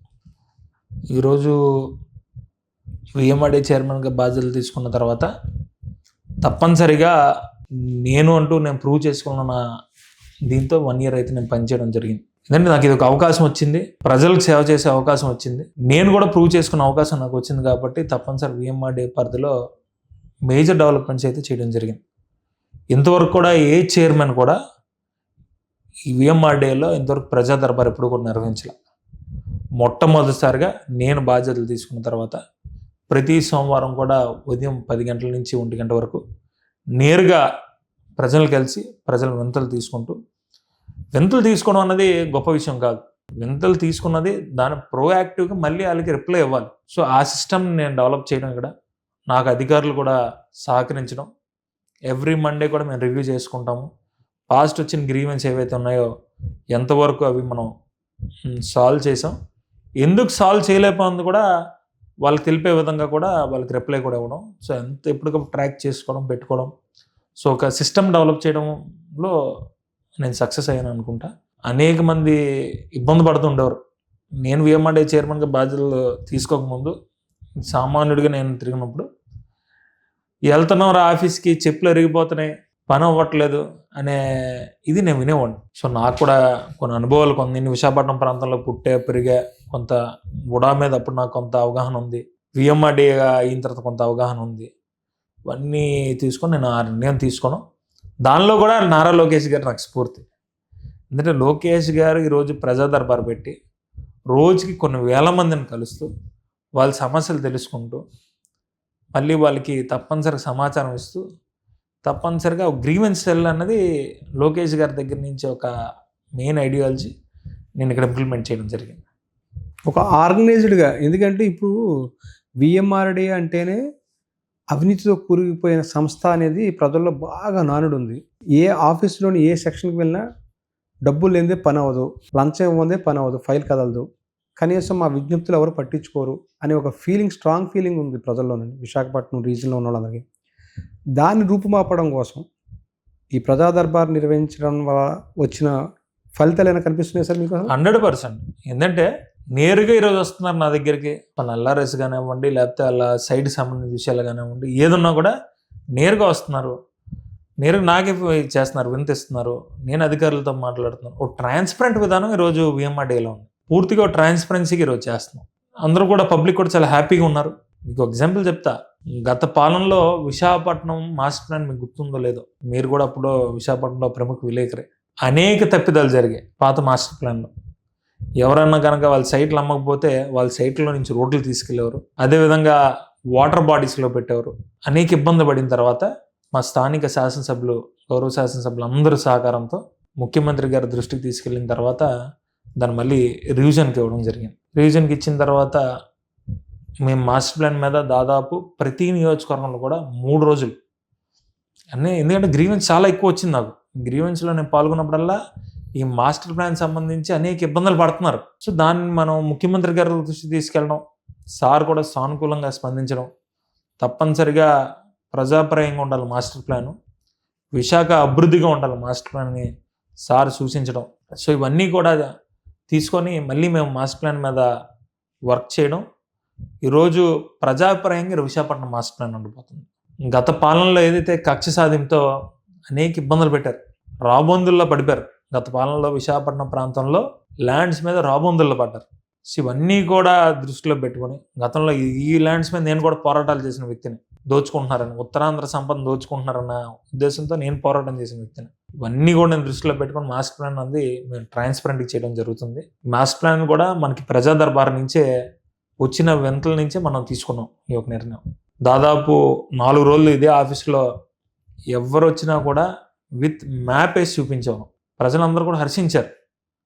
గతంలో మేము అబ్జెక్షన్స్ పెట్టాము, కనీసం పట్టించుకోలేదు. ఈరోజు నేరుగా మీరు కూర్చుంటున్నారు, కమిషనర్ గారు కూర్చుంటున్నారు, మీ అధికారులు కూర్చుంటున్నారు. మాస్టర్ ప్లాన్ అనేది పూర్తి దగ్గర మాకు జరిగిన అన్యాయం మీద మీరు అందరూ కూడా క్లియర్ కట్గా చూస్తున్నారు. ఎట్టి పరిస్థితుల్లో కూడా మాస్టర్ ప్లాన్ అన్నది ప్రజాభిప్రాయంగా ఉండాలని ప్రజలు చెప్పడం, మేము కూడా దానికి అనుగుణంగానే ఈరోజు మాస్టర్ ప్లాన్ కూడా అమలు చేయడం జరుగుతుంది. ఎప్పుడు లోపల ఈ మాస్టర్ ప్లాన్ పూర్తి స్థాయి ఇంప్లిమెంటేషన్ ఉంది సార్? ఆల్రెడీ సబ్మిట్ చేయడం జరిగింది. మళ్ళీ దాని ప్రొసీజర్ ప్రకారం ఇంకొక 30 days అంటే మళ్ళీ అబ్జెక్షన్ పిలాలి. బై March 1st week కల్లా పూర్తి స్థాయికి master plan, Visakhapatnam master plan అందుబాటులోకి వస్తుంది. దీంతో పాటు ఇంకేక మీరు చేసిన అభివృద్ధి ఏమున్నాయి సార్ ఇంకా అసలు ఈ 1 yearలోను? ఈరోజు మనం తీసుకుంటే దేశంలో అతిపెద్ద పార్క్ ఒకటి నిర్మిస్తున్నాం ఈరోజు, యాంటీ డ్రగ్ థీమ్ పార్క్. ఇంతవరకు దేశంలో యాంటీ డ్రగ్ థీమ్ పార్క్ అన్నది ఎక్కడా కూడా లేదు. ఏంటంటే పార్కులు అంటే ఆహ్లాదం, వినోదంతో ఉంటుంది ఎప్పుడు కూడా. ఈరోజు ఈ పార్క్ వచ్చేసరికల్లా ఆహ్లాదం, వినోదంతో పాటు అవగాహనతో ఉంటుంది ఈ పార్క్. ఇటీవల కాలంలో విద్యార్థి యువత అందరూ కూడా మత్తుకు ఎక్కువగా బానిసలు అవుతున్నారు. ఈ డ్రగ్స్ అన్నీ కూడా బాగా ఎక్కువగా బానిసలు అవుతున్నారు. సో తప్పనిసరిగా అవగాహన ఉంటే కనుక విద్యార్థి కానీ యువత కానీ వాళ్ళ ఆరోగ్యాన్ని వాళ్ళు పాడు చేసుకోరు. కాబట్టి ప్రభుత్వం కూడా ఎప్పుడు కూడా సే నో టు డ్రగ్స్ కార్యక్రమం నిర్వహించడం. లోకేష్ గారు కూడా అనంతపురం జిల్లాలో సింగనమలై నియోజకవర్గంలో సే నో టు డ్రగ్స్ అనే కార్యక్రమం గతంలో పాదయాత్రలో దాదాపు 2 రోజులు దీని మీద అవగాహన కల్పిస్తూ కూడా ఆ రోజు పాదయాత్ర చేయడం, ఈ డ్రగ్స్ తీసుకుంటే కలిగే నష్టాలు తెలియజేస్తూ కూడా మనం ఒక దేశంలో అతిపెద్ద పార్క్, అంటే ఈ థీమ్ బేస్డ్ పార్క్ మనం తీసుకోవడం జరుగుతుంది. ఎక్కడ పెడుతున్నారు? అతిపెద్ద పార్క్ అనేది ఎక్కడ, ఎన్ని ఎకరాల్లో పెడుతున్నారు, ఎక్కడ పెడుతున్నారు సార్? దాదాపు 2 ఎకరాల పై చిల్లర ఉంటుంది ఈ పార్కు. దీన్ని మనం సెంట్రల్ పార్క్లో ఏర్పాటు చేయడం జరిగింది. పూర్తి స్థాయిగా ఈ యాంటీ డ్రగ్ థీమ్ బేస్డ్ ఉన్న పార్క్ ఇది. విద్యార్థి కానీ ఎవరైనా పర్యాటకులు వెళ్తే ఆటోమేటిక్గా డ్రగ్స్ తీసుకుంటే కలిగే నష్టాలు తెలియజేస్తూ చట్టపరమైన చర్యలు కూడా తెలియజేసే విధంగా కూడా అక్కడ యాంటీ డ్రగ్ డిఎడిషన్ సంబంధించి ఒక సెంటర్ కూడా పెట్టడం కూడా జరుగుతుంది. సో వాళ్ళు కూడా డాక్టర్స్ కూడా ఉంటారు, వాళ్ళు కూడా గోప్యంగా ఉంచుతారు ఎవరిని వచ్చి వాళ్ళది తెలిస్తే కనుక. అతిపెద్ద పార్క్ అంటున్నాం అంటే ఈ థీమ్ బేస్డ్ పార్క్లో దేశంలో ఫస్ట్ పార్క్ ఇది. అనేక పార్కులు ఉన్నాయి, ఉడా పార్క్ కానీ ఇవన్నీ కూడా కొన్ని ఎకరాలు ఉంటాయి, కానీ ఈ థీమ్ బేస్డ్ పార్క్ పెద్ద పార్క్. ఇంతవరకు ఈ థీమ్ బేస్డ్ పార్కు దేశంలో ఎక్కడా లేదు. మొట్టమొదటిసారి విశాఖపట్నంలో పెట్టాం. పార్క్ పేరు Yuvagalam anti drug theme park. ఇది యువగలం స్ఫూర్తితో పెట్టారు సార్ ఇది? వాస్తవంగా యువగలం స్ఫూర్తితోనే పెట్టాం. ఆ రోజు మా నాయకులు శ్రీ నారా లోకేష్ గారు ఈ డ్రగ్స్ మీద ఎప్పటికప్పుడు విద్యార్థికి యువతకి డ్రగ్స్ తీసుకుంటే కలిగే నష్టాలు తెలియజేసుకుంటూ ఆయన ఆ రోజు అనేక కార్యక్రమాలు హలో లోకేష్లో కానీ అన్నింటిలో కూడా విద్యార్థులకు అవగాహన చేస్తున్నారు. ఆ సమయంలో కూడా చిత్తూరు జిల్లాలో లోకేష్ గారు అనేక సందర్భాల్లో చెప్తారు, ఓ తల్లి వాళ్ళ కూతురు డ్రగ్ ఎడిక్ట్ అయింది, రాయవెల్లూరుకి వెళ్ళి కూడా, అంటే నేను ఆ రోజు స్వయంగా ఉన్నా, పాదయాత్రలో కూడా నేను పాల్గొన్నాను. సో ఇవన్నీ కూడా నాకు స్ఫూర్తిగా ఉండి ఆ పార్క్ పెట్టడం. ఆ పార్కు నామకరణం కూడా ఎందుకంటే నాకు కూడా ఆ టైంలో అనిపించింది ఈ పార్క్ థీమ్ బేస్డ్ పార్క్ ఉంటే బాగుంటుంది. పాదయాత్రలో కూడా నాకు విద్యార్థులకు మనం ఎలా అవగాహన అంటే క్లాస్ రూమ్కి వెళ్ళి చెప్పామంటే ఒక గంటలో మర్చిపోతారు, లేకపోతే ఎక్కడైనా కరపత్రం వేద్దాం అంటే ఈరోజు ఎవరు కూడా కరపత్రం చదివే టైం ఉండట్లేదు. పార్క్లోనే ఇటువంటిది అమలు చేస్తే బాగుంటుంది. అంటే నేను విఎంఆర్డీ చైర్మన్గా బాధ్యత తీసుకోకపోయినా 100% ప్రభుత్వంతో పని అయితే చేయించాము. నా ఐడియాలజీ ఆ రోజే వచ్చింది నాకు, తప్పనిసరిగా ఒక మంచి థీమ్ బేస్డ్ పార్క్ పెట్టాలి, అవగాహన వస్తుంది. దేవుడి దేవల్ల నాకు విఎంఆర్డీ చైర్మన్ రావడం, దీంతో ఆ స్ఫూర్తితో వచ్చింది ఆ పార్క్ యువగలం. దీంతో పాటు ఇంకేమున్నాయి సార్ ప్రాజెక్ట్స్ మీరు ఈ 1 yearలో చేపట్టినవి? 1 yearలో మనం తీసుకున్నట్టయితే మధ్యతరగతి ప్రజలందరూ కూడా అందుబాటులో ఉండే విధంగా, అంటే పిల్లలు అందరూ కూడా ఈరోజు చూసుకుంటే లక్షలాది రూపాయలు వసూలు చేస్తున్నారు. ఈరోజు కళ్యాణ మండపాలు కానీ ఉండి అందరూ కూడా మధ్యతరగతి ఎవరు కూడా ఈరోజు వెళ్ళి పెళ్లి చేసుకోవాలంటే 1,00,000, 2,00,000, 3,00,000 ఉండే పరిస్థితి. ఈరోజు కన్వెన్షన్ సెంటర్లు తీసుకొచ్చాం కేవలం 70,000 రూపాయలకే. ఎండాడ చీమనాపల్లిలో 2 కన్వెన్షన్ సెంటర్లు, ఏసీ కన్వెన్షన్ సెంటర్లు తీసుకొచ్చి పెళ్ళిళ్ళకి శుభకార్యాలకు కూడా అందుబాటులో ఉండే విధంగా కూడా దాన్ని ఇచ్చేసాం. దాంతోపాటు మరి ముఖ్యంగా విశాఖపట్నం నగరంలో ఈరోజు ఏదైతే విఎంఆర్డీ సంబంధించిన పార్కులు ఉన్నాయో మీరు ఒకసారి వెళ్ళి తిరిగి చూడండి. ఒకసారి గత 5 సంవత్సరాలు కూడా పార్కులు పూర్తిగా నిర్వీర్యం అయిపోయాయి. కనీసం ఎక్కడా కూడా జిమ్ ఎక్విప్మెంట్స్ లేవు, వాకింగ్ ట్రాక్స్ లేవు, గ్రీనరీ లేదు, పూర్తిగా నిర్వీర్యం అయిపోయి. ఈ సంవత్సర కాలంలో నేను మార్నింగే పార్కులు విజిట్లకు వెళ్ళడం, అక్కడ వాకర్స్ క్లబ్బులతో మాట్లాడడం, వాళ్ళు ఏదైతే సమస్యలు ఏవైతే ఉన్నాయో వాళ్ళు తెలుసుకుంటూ వాటిని కూడా ఎప్పటికప్పుడు అధికారులతో మాట్లాడడం చేయడం. ఈరోజు పార్కులు అన్నీ కూడా అద్భుతంగా సుందరీకరణ చేసాం. అందరూ కూడా వాకర్స్ అందరూ కూడా హ్యాపీగా ఉన్నారు. మేము హ్యాపీగా ఈరోజు నడుస్తున్నాము. మాకు ఆరోగ్యం భాగ్యం అంటారుగా. సో మాకు మార్నింగే చాలా బాగుంటుంది. ఉడా పార్క్ లాంటి పార్కులో కూడా మార్నింగే ఒక స్లో మ్యూజిక్ సిస్టమ్ కూడా పెట్టి వాకర్స్ అందరూ కూడా ఆనందంగా ఉండే విధంగా కూడా చేయడం జరిగింది. పర్యాటకంగా మన ఒక హెలీ మ్యూజియం కూడా ఏర్పాటు చేయడం జరిగింది. ఏదైతే మన బీచ్ రోడ్లో హెలీ మ్యూజియం, ఈ సిఎస్ఆర్ నిధులతో మనం ముఖ్యంగా ఈ దీవీస్ సంస్థలను మనం అప్రోచ్ అయ్యాము. వాళ్ళు కూడా ఉచిత మంచినీటి సంబంధించి ఏవైతే మిషన్స్ ఉన్నాయో అన్నీ కూడా మనకి ఏర్పాటు చేయడం జరిగింది. అనేక అభివృద్ధి కార్యక్రమాలు అయితే సంవత్సర కాలంలో కూడా అయితే చేయడం జరుగుతుంది. అదేవిధంగా ఒక అనకాపల్లిలో సెంట్రల్ పార్క్ ఏర్పాటు, అంటే మన విశాఖపట్నంలో ఏదైతే ఉడా పార్క్ ఉందో అటువంటిది ఒక సిటీ బేస్డ్ పార్క్, అక్కడ సెంట్రల్ పార్క్ కూడా మనం అనకాపల్లిలో కూడా ఏర్పాటు చేయడం జరిగింది. విజయనగరం ప్రాంతంలో పూర్తిగా ఏదైతే జేఎన్టీయూ రోడ్డు ఉందో ఆ రోడ్డు, అదేవిధంగా అక్కడ ఒక 2 పార్కులు ఏర్పాటు చేయడం జరిగింది. పూర్తిగా పక్కా టూరిజం డెవలప్ చేస్తున్నాం, మౌలిక సదుపాయాలు చేస్తున్నాము. అదేవిధంగా సిటీ గ్రీనరీ మీద కూడా కొంత దృష్టి పెట్టడం కూడా జరుగుతుంది. మొత్తం విఎంఆర్డీ పరిధిలో మీరు ఏడాది కాలంలో ఎన్ని వేల కోట్ల రూపాయల పనులు చేపట్టారు సార్? ఎన్ని వందల కోట్లు? దాదాపు రోడ్స్ తీసుకున్నట్టయితే 175 crores రోడ్స్, అదేవిధంగా మిగతా అంతా కూడా దాదాపు 405 కోట్లు వర్క్స్ వరకు మనం చేయడం జరిగింది. 1 year పాలనలో మీకు సాటిస్ఫాక్షన్ అనిపించింది సార్? నేను బాగానే చేశాను, ప్రజల దగ్గర మంచి మార్కులు తెచ్చుకున్నాను అనిపించింది సార్? 100%. ఈరోజు ప్రజలందరూ కూడా మీరు వచ్చిన తర్వాత డెవలప్మెంట్ బాగా జరుగుతుంది అని అంటున్నారు. 100% ఎప్పుడు కూడా రాజకీయాల్లోని 100 మంది యాక్సెప్ట్ చేయరు. ఎప్పుడు కూడా 100లో 30% మనం తీసుకోవాలి. 70% నెగిటివిటీ ఉన్నా కూడా 100% నా బాధ్యతగా నేనైతే ఏదైతే బాధ్యత ఇచ్చారో, ప్రజలు ఏదైతే నాకు ఈరోజు బాధ్యతని ఇచ్చారో దాన్ని అమలు చేసుకుంటూ ఈరోజు వెళ్తున్నాను. మీరు చేసిన అభివృద్ధి పనులన్నీ కూడా మేము ప్రతిపాదించినవే. మేము మొక్కేస్తే దాన్ని మీరు చెట్టు అయిన తర్వాత నీళ్లు పోసినట్టుగా మీరేమో దాని ఫలాలు మీరు అనుభవిస్తున్నారు అనేది ప్రతిపక్షం చేస్తున్న కామెంటు. ప్రతిపక్షాలకు ఎన్నోసార్లు అడిగానుగా, ఎన్నోసార్లు నేను అనేక సందర్భాల్లో ఈ అభివృద్ధి సంబంధించి విషయాల్లో మాట్లాడుతున్నప్పుడు ఎవరైతే విమర్శలు చేస్తున్నారో రండి మాట్లాడుకుందాం, ఎవరి హయాంలో ఏం చేసామని చెప్పుకుందాం అనేక సార్లు అడిగా. పనులు మేము చేస్తే సన్మానాలు మీరు చేయించుకుంటున్నారని పదే పదే గుడివాడ అమర్నాథ్ గారు ఇటీవల కాలంలో ఎన్నిసార్లు ప్రెస్ మీట్ పెట్టినా ఆ మాటలు చెప్తున్నారు. విశాఖ అభివృద్ధి మేము చేసాము, మీరు చేసినట్టుగా మీరు చెప్పుకుంటున్నారు. గుడివాడ అమర్నాథ్ గారిని అనేక సార్లు అడిగా, ఎవరి హయాంలో ఏది అభివృద్ధి చెందింది, ఎవరి హయాంలో ఏదైతే దోచుకున్నారు, ఎవరి హయాంలో కొండలను కొట్టారు, ఎవరి హయాంలో ఏం జరిగింది అనేది అనేక సార్లు అడిగాం. బహిరంగ చర్చకి రమ్మన్నాం, ఆనాడు రుచికొండ వేదికగా చర్చిద్దాం అన్నాం. ఇప్పుడు నేను సిద్ధపడ్డాను కదా, నేను ఆ రోజు రుచికొండ వచ్చాను కదా చర్చిద్దామని, ఎవరి హయాంలో ఏం అభివృద్ధి చేశాను చెప్దామని. ఈరోజు ఏదో ఉత్తరాంధ్ర ప్రాంతంలో ఈరోజు క్లీన్ మ్యాండేట్ ఇచ్చారు ప్రజలు, ఈరోజు చీ కొట్టారు గత పాలనని. మీరు అభివృద్ధి చేస్తున్నాము అది చూసి ఓవర్లాకి ఇటువంటి విషప్రచారం చేయడం తప్ప మేము ఎవరో చేస్తే ఎవరో చేసిన పరిస్థితి మాకు లేదు, అవసరం కూడా లేదు. చాలా కీలకమైన వ్యాఖ్యలు అయితే గుడివాడ అమర్నాథ్ గారు చేయడం జరిగింది. ఎవరికో పుట్టిన బిడ్డను సైతం మా బిడ్డ అనుకున్నట్టుగా మాట్లాడినట్టుగా కూడా ప్రతిపక్షాల్లో కొంతమంది వ్యాఖ్యలు కూడా చేశారు. దీంతోపాటు విశాఖ నగరాభివృద్ధి మేము చాలా కీలకంగా మేము తీసుకొచ్చిన ప్రాజెక్టులన్నింటినీ వాళ్ళ ప్రాజెక్టులకు గొప్పలు చెప్పుకుంటున్నారని చెప్పి. వినాయక్ గారు స్ట్రైట్గా మీకు అడుగుతున్నా, ఏ వేదిక మీరు చెప్పండి, నేను గుడివాడ అమర్నాథ్ గారు సిద్ధంగా ఉన్నాను. ఆయన సిద్ధంగా ఉంటే మీరు సిద్ధంగా ఉంటారు 100%. నిజంగా గుడివాడ అమర్నాథ్ గారు సిద్ధంగా ఉంటే నేను సిద్ధంగా ఉన్నాను.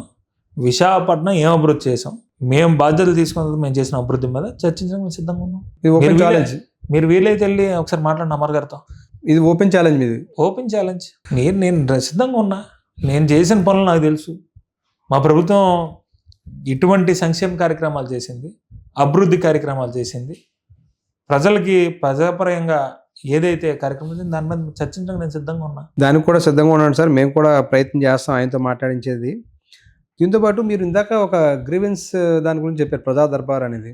ప్రజా దర్బార్లో మీకు మర్చిపోలేని సంతోషం కలిగించిన ఈ సమస్యను నేను పరిష్కరించాను అని మీ అమ్మగారు లాంటి వ్యక్తులతో పంచుకున్న సందర్భాలు ఉన్నవేమైనా ఉన్నాయి సార్? అంటే ఫలానా వ్యక్తి చాలా కష్టాలతో వచ్చాడు, ఎన్నో సంవత్సరాలు బట్టి తిరిగినా కూడా ఈ ఆఫీస్లో ఈ పని అవ్వలేదు, నేను వచ్చిన తర్వాత ఇది రోజుల వ్యవధిలో అతనికి న్యాయం చేశాను అనే సంఘటన గుర్తుందా సార్ మీకు ఏదైనా? ఒక రిటైర్డ్ టీచర్, ఆయన దాచుకున్న డబ్బులతో ల్యాండ్ కొనుక్కుంటే దాన్ని ఏమైందంటే పక్క ఎవరైతే ఒక ల్యాండ్ ఓనర్ ఉంటాడో ఆ ల్యాండ్ ఓనర్ ఆయన స్థలాన్ని కూడా కబ్జా చేశాడు. ఆయన ఎన్నో సంవత్సరాలు తిరుగుతున్నాడు విజయనగర ప్రాంతంలో, వాళ్ళ దగ్గరికి వెళ్తున్నాడు, వీళ్ళ దగ్గరికి వెళ్తున్నాడు, కానీ న్యాయం అయితే జరగని సందర్భంలో మనం ప్రజా దర్బారు నిర్వహిస్తామని తెలుసుకోవడం, ఆయన కూడా రావడం, వచ్చి మనకి ఇచ్చిన తర్వాత మా అధికారులను కూడా వెంటనే పంపించి ఏదైతే ఆ ల్యాండ్ ఉన్నదో దానికి సంబంధించి సర్వే మనం చేయించడం, ఇమీడియట్గా ఆయనకి ఆ రోజు ఆయన సంబంధించిన ల్యాండ్ మళ్ళీ ఆయనకి దక్కడం, ఆయన నా దగ్గర రావడం, ఆయన కన్నీటి పెట్టుకొని కొన్ని ఏళ్ళ నుంచి సంబంధించిన సమస్యని మీరు తీర్చారని ఆయన చెప్పడం కూడా ఆ రోజు ఆనందం కలిగించింది. ఇలాగ అనేక పరిష్కార మార్గాలు చూపించాం. ఏడాది పాలనలో మీరు ప్రజా దర్బార్ కావచ్చు, లేదంటే కనుక చాలా అభివృద్ధి కార్యక్రమాలు చేపట్టాను. ఇప్పుడు ఏడాది పాలన దాదాపుగా మీకు సంతృప్తి ఇచ్చిందన్నారు. రెండోసారి ఇప్పుడు మీకు మళ్ళీ కంటిన్యూ చేస్తున్నారు. నెక్స్ట్ ఇయర్ ప్లానింగ్ అంటే ఏం చెప్తారు సార్? విఎంఆర్డీ భవిష్యత్ ప్రణాళికలు ఎలా ఉండబోతున్నాయి? మరింత బాధ్యత ఈరోజు పెరిగింది. ఏదైతే మెట్రో సంబంధించి వస్తుందో విశాఖపట్నం ప్రాంతంలో దానికి సంబంధించి, అదేవిధంగా మనం హెల్త్ సిటీ కూడా మనం అనకాపల్లిలో గత బోర్డు మీటింగ్లో పెట్టి కూడా హెల్త్ అచ్యుతాపురం ప్రాంతం కానీ అనకాపల్లి పార్లమెంట్ పరిధిలో ఎక్కడో కూడా పీపీపీ విధానంలో మా విధానంలో ఇద్దామనే ఉద్దేశంతో హెల్త్ రిలేటెడ్ ఇది కూడా ఇవ్వడం కూడా జరిగింది. ఒక హాస్పిటల్స్ కట్టడానికి కూడా ఇంకో మరికొన్ని నిర్ణయాలు కూడా అధికారులతో చర్చించి అభివృద్ధి మీద కూడా తీసుకోవడం జరుగుతుంది. భవిష్యత్ రూపురేఖలు విశాఖలో ఎలా ఉండబోతున్నాయి అంటే ఏం చెప్తారు సార్? ఒక మాటలో చెప్పాలంటే Visakhapatnam is going to be a global city. IT పరంగా కానివ్వండి, అదేవిధంగా టూరిజం పరంగా కానివ్వండి, ప్రతి ఒక్కరు కూడా ఈరోజు విశాఖపట్నం ప్రతి వాసి కూడా గర్వంగా చెప్పుకోగలడు, నేను విశాఖపట్నం వాసిని అని గర్వంగా చెప్పుకునే పరిస్థితి ఈరోజు ప్రతి ఒక్కరు కూడా విశాఖపట్నం ప్రాంతంలో ప్రజలందరూ కూడా ఈరోజు తప్పనిసరి గర్వంగా భావిస్తారు. విశాఖపట్నం అంత ఆ స్థాయిలో అంతర్జాతీయ స్థాయిలో తీసుకెళ్లే విధంగా కూడా ఈరోజు మా ప్రభుత్వం కృషి చేస్తుంది. మీరు ఐటీ పరిశ్రమలు కూడా అన్నారు కాబట్టి చెప్తున్నా, 99 వయసులకి టీసీఎస్ లాంటి సంస్థలకి 1 ఎకరం భూమి ఇవ్వడం అనేది సమంజసం అంటారా? మీరు దాన్ని ఎలా సమర్థించుకుంటారు? అదే సంస్థలేమో హైదరాబాద్లో కోట్లాది రూపాయలు పెట్టి భూములు కొనుక్కుంటున్నాయి. ఇక్కడ చూస్తే మనం 99 పైసలకి ఇస్తున్నాం. ఈ రోజు ఆ పరిశ్రమలు మన రాష్ట్రం రావడానికి ఎంత కష్టపడుతున్నారో మీకు తెలుసా? ఏ సంస్థ గత 5 ఏళ్ళ పాలన వచ్చిందా? ఈరోజు ఆంధ్ర రాష్ట్రానికి పరిశ్రమలు రావాలంటే భయపడే పరిస్థితి. గత 5 ఏళ్ళు ఒక నిరంకుశ పాలనలో కియా లాంటి పెద్ద సంస్థలే గత 5 సంవత్సరాలు అనేక ఇబ్బందులు పడ్డాయి. సో ఏ పరిశ్రమలు వస్తాయంటే విషయం ఈరోజు ఆంధ్ర రాష్ట్రానికి? ఈరోజు స్వయంగా నారా లోకేష్ గారు ఎప్పటికప్పుడు వాళ్ళతో మాట్లాడుతూ, ఆయన దావోస్ వెళ్తూ, ఇటీవల డల్లాస్ వెళ్తూ, పెట్టుబడిదారులతో మాట్లాడుతూ, అనేక విధాలుగా మోటివేట్ చేస్తూ, మేము స్టేట్ డెవలప్ చేస్తున్నాము, ఒక విజనరీ సీఎం గారు ఉన్నారు, ఇవన్నీ ఎప్పటికప్పుడు వాళ్ళతో మాట్లాడుతూ అహర్నిశలు కృషి చేస్తున్నారు. ఇప్పుడు పెట్టుబడి తేవడం అంటే అంత ఈజీ అంటే, ఈరోజు అటువంటిది ఈ యొక్క ల్యాండ్ ఇవ్వడం అయింది. ఇప్పుడు ప్రతి ఒక్కరు మీరు అంటున్నారు మేము ఇచ్చేస్తున్నాం 99 పేజీలకు ఇస్తున్నాం అని. ఇప్పటికైనా అది ప్రభుత్వ భూమే. ఈరోజు వాళ్ళు మనకు ఉద్యోగ అవకాశాలు ఇస్తున్నారు, ఎంప్లాయ్మెంట్ వస్తుంది, అన్ఎంప్లాయ్స్ తగ్గుతున్నారు ఆంధ్ర రాష్ట్రంలో. అది ఎప్పటికైనా భూమి మాదే కదా, ప్రభుత్వందే కదా. ఇది ఏంటి, వాళ్ళు జస్ట్ వచ్చి కొన్ని సంవత్సరాలు వాళ్ళ కంపెనీ పెట్టుకొని కొన్ని వేల మందికి ఉద్యోగాలు ఇచ్చి అన్ఎంప్లాయ్మెంట్ని ఈరోజు ప్రభుత్వం కూడా గత 5 సంవత్సరాలు కూడా నిరుద్యోగ ఆంధ్రప్రదేశ్గా ఉండేది ఆంధ్ర రాష్ట్రం. ఉద్యోగ ఆంధ్రప్రదేశ్గా మారింది. ఇటీవల డిఎస్సి కానివ్వండి, పోలీస్ కానిస్టేబుల్స్ కానివ్వండి, ఉద్యోగ నియామకాలు పూర్తి స్థాయికి విశాఖపట్నంలో కానివ్వండి, అదేవిధంగా ఆంధ్ర రాష్ట్రంలో కూడా జరుగుతున్నాయి. అనేక కంపెనీలు విశాఖపట్నం క్యూ కడుతున్నాయి. ఎందుకు? డెవలప్మెంట్ ఆఫ్ విశాఖపట్నం ఉంది. ఈరోజు 2022లో మేము టీసీఎస్తో మేము మాట్లాడాం, స్వయంగా టీసీఎస్తో ప్రతిపాదన చేశాము, మేము చేసిన కృషిగా ఇప్పుడు టీసీఎస్ వచ్చింది అనేది వాళ్ళు చెప్తున్నమాట. ఇప్పుడు ప్రభుత్వాలు ఉన్నప్పుడు మేము వాళ్ళతో మాట్లాడాం, వీళ్ళతో మాట్లాడాం అని చెప్తారు. మేము మాటలు చేయట్లేదండి, మేము చేతల్లో పెడుతున్నాం. మేము ఈరోజు కాంజినెంట్ ఫౌండేషన్ స్టోన్ వేసాం ఇటీవల. సో ప్రతిదీ కూడా మేము ఎక్కడా కూడా ల్యాండ్స్ ఎవరికి ఇవ్వట్లే. ల్యాండ్ ఇచ్చామంటే ఇమీడియట్ ఫౌండేషన్ స్టోన్తో పాటు ఇమీడియట్గా ఎప్పటికప్పుడు ర్యాపిడ్ ఫోర్స్తోని వాళ్ళని యాక్టివేట్ చేస్తూ కంపల్సరీగా ఆ సంస్థ నిర్మాణం అయ్యేంత వరకు కూడా ఈరోజు సారా విధమైన సిస్టమ్ పెట్టారు. ఎంప్లాయ్మెంట్ అన్నది పూర్తి స్థాయికి విశాఖపట్నంకి రావాలి. ఏదైనా ఐటీ హబ్గా, ఈరోజు ఐటీతో పాటు ఏఏ హబ్గా కూడా విశాఖపట్నం ఉండాలి. సీఫీ లాంటి పెద్ద సంస్థ ఈరోజు వచ్చింది, గూగుల్ లాంటి పెద్ద సంస్థ వచ్చింది, అనేక సంస్థలు విశాఖపట్నానికి ఈరోజు వచ్చిన పరిస్థితి. గూగుల్ సెంటర్ తోటి ఒప్పందం కుదుర్చుకున్నారు సార్. 1,20,000 కోట్ల ఎంతో, దాదాపుగా వేలాది మందికి ఉద్యోగాలు వస్తాయి అంటారు. చూస్తే డేటా సెంటర్ చూస్తేనేమో ఎక్కువ వాటర్ తీసుకుంటుంది, లేదంటే కనుక దానికి ఎక్కువగా కరెంట్ వినియోగం ఎక్కువ అవుతుంది. డేటా సెంటర్ ఏమో చాలా దేశాలు పర్యావరణ హితంగా ఉన్న దేశాలు దానికి సంబంధించి కూడా ఇలాంటి వాదనలన్నీ వినిపిస్తున్న సందర్భంలో ఒకటి గుర్తుపెట్టుకోండి, వాదనలు వినిపిస్తుంది ఎవరు? ప్రతిపక్షాలు.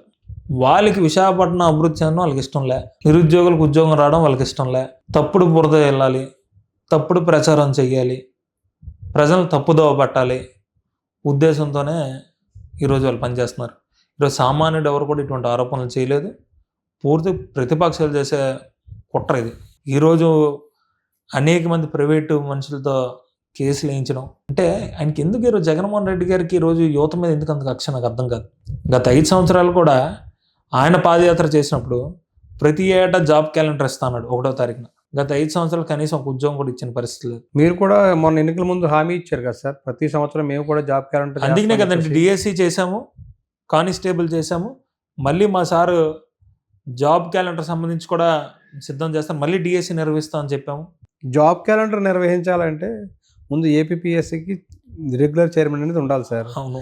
మీ ప్రభుత్వం అధికారంలోకి వచ్చిన తర్వాత ఏపీపీఎస్సికి కొన్ని నెలలు మినహా చైర్మన్ లేరు అసలు. అన్నీ కూడా పై స్థాయిలో ఈరోజు జరుగుతున్నాయి. త్వరలో అన్నీ కూడా తప్పనిసరిగా ఉద్యోగులు ఏవైతే అన్ఎంప్లాయ్స్ ఉన్నారో వాళ్ళు బేస్ చేసుకొని వాళ్ళకు ఉద్యోగాలు వచ్చే విధంగా కూడా ఈరోజు మనం నిర్ణయాలు అయితే తీసుకోవడం జరుగుతుంది. మీకు ఇంకో విషయం, మీ ఇవాళ పేపర్ కూడా చూపిస్తాను సార్, మీకు ఒకటి ఈనాడు పేపర్లో వచ్చింది. మీరేమో వైస్ ఛాన్సలర్ అవినీతి మీద, గతంలో వైస్ ఛాన్సలర్స్ ఇన్ఛార్జీల మీద చాలాసార్లు పోరాటాలు చేశారు. రెగ్యులర్ వీసీలని నియమించాలి, లేదంటే కనుక మంచి వ్యక్తులు నియమించాలి అనే దాని మీద. ఇవాళ ఈ పేపర్లో చూస్తే మీకు ఈనాడు పేపరే ఇది మీకు పూర్తిగా చూపిస్తా ఒకసారి. వీసీల వెతుకులాట ఓ అంతులేని కథ. ఇది దాని మీద వీసీలు దాదాపుగా ఇప్పటికీ చూస్తే కనుక ఒక 4-5 యూనివర్సిటీలు ఇప్పటికీ రెగ్యులర్ వీసీలు లేరు. దానికి సంబంధించి ఆల్రెడీ ఎక్సైజ్ అయితే జరుగుతుంది. త్వరలో పూర్తిస్థాయి వీసీలు కూడా అందుబాటులోకి వస్తారు. ఎందుకు సార్ అంటే ఇప్పుడు ఇలాంటి మీరు రాజ్యాంగబద్ధమైన గుర్తుపెట్టుకోండి. పదవులు అంటే వీసీలు కావచ్చు, ఏపీపీఎస్సీ లాంటిది కావచ్చు, ఏపీ ఈఆర్సీ అంటే రెగ్యులేషన్ కమిషన్కి సంబంధించిన చైర్మన్ పదవులు కావచ్చు, ఇలాంటి రాజ్యాంగబద్ధమైన పదవుల్లో ఎందుకు మీ ప్రభుత్వం త్వరగా నిర్ణయం తీసుకోలేకపోతుంటే ఏం చెప్తారు? వేగంగా తీసుకునే నిర్ణయాలు అయితే మా ప్రభుత్వం కాదు. ఏదో మా వ్యూ ఇదేంటంటే తప్పనిసరిగా ఎడ్యుకేషన్లో అన్నది కొత్త రిఫార్మ్స్ తేవాలి. క్వాలిటీ ఆఫ్ ఎడ్యుకేషన్ అందాలి. తప్పనిసరిగా యూనివర్సిటీస్ అన్నవి ఈరోజు పొలిటికల్ రిలేటెడ్గా ఉండకూడదు, నాన్ పొలిటికల్గా ఉండాలి. రాజకీయాల కోసం ఈరోజు మనం విద్యా సంస్థలను నాశనం చేయకునే ఉద్దేశంతో ఈరోజు మా ప్రభుత్వం అయితే పనిచేయడం జరుగుతుంది. మీరు చూసుకున్నట్టయితే ఇటీవల కాలంలో ఏ యూనివర్సిటీలో కూడా ఎక్కడా కూడా తెలుగుదేశం పార్టీ జెండా కానీ అదేవిధంగా ఇటువంటి రాజకీయ పార్టీ జెండాలు ఎక్కడ కూడా మీకు కనపట్ల. అంటే university should be A non political. యూనివర్సిటీలు ఎప్పుడు కూడా నాన్ పొలిటికల్గా ఉండాలి ఉద్దేశంతో ఈరోజు ఉన్నాయి. ఒక మంచి అకాడమిషియన్స్ కోసం ఎప్పటికప్పుడు ఎక్సైజ్ చేస్తున్నారు. సో త్వరలో కూడా పూర్తిగా వీసీలు కూడా భర్తీ అయితే జరుగుతుంది. మీరు గతంలో ఆంధ్ర యూనివర్సిటీ వీసీగా పనిచేసిన ప్రసాద్ రెడ్డి గారి మీద మీరు చాలా ఆరోపణలు చేశారు. ఆయన వీసీకి అనర్హుడని కూడా మీరు చాలాసార్లు ఆయన మీద యాక్షన్ తీసుకోవాలి, విచారణ జరిపించాలి, అలాంటి వ్యక్తి వీసీకి పనికిరాడు, గవర్నర్ కూడా ఫిర్యాదు చేశారు. మీకు ఇదే చూపిస్తాను సార్, ఇది కూడా ఒకటి ఆయన గురించి. పాలనలో కులం కంపు కొడుతున్నాయని దుయ్యబట్టారు. విశ్వవిద్యాలయాలు రాజకీయ వేదికలుగా మారడంపై ప్రణవ్ గోపాల్ మండిపడ్డారు.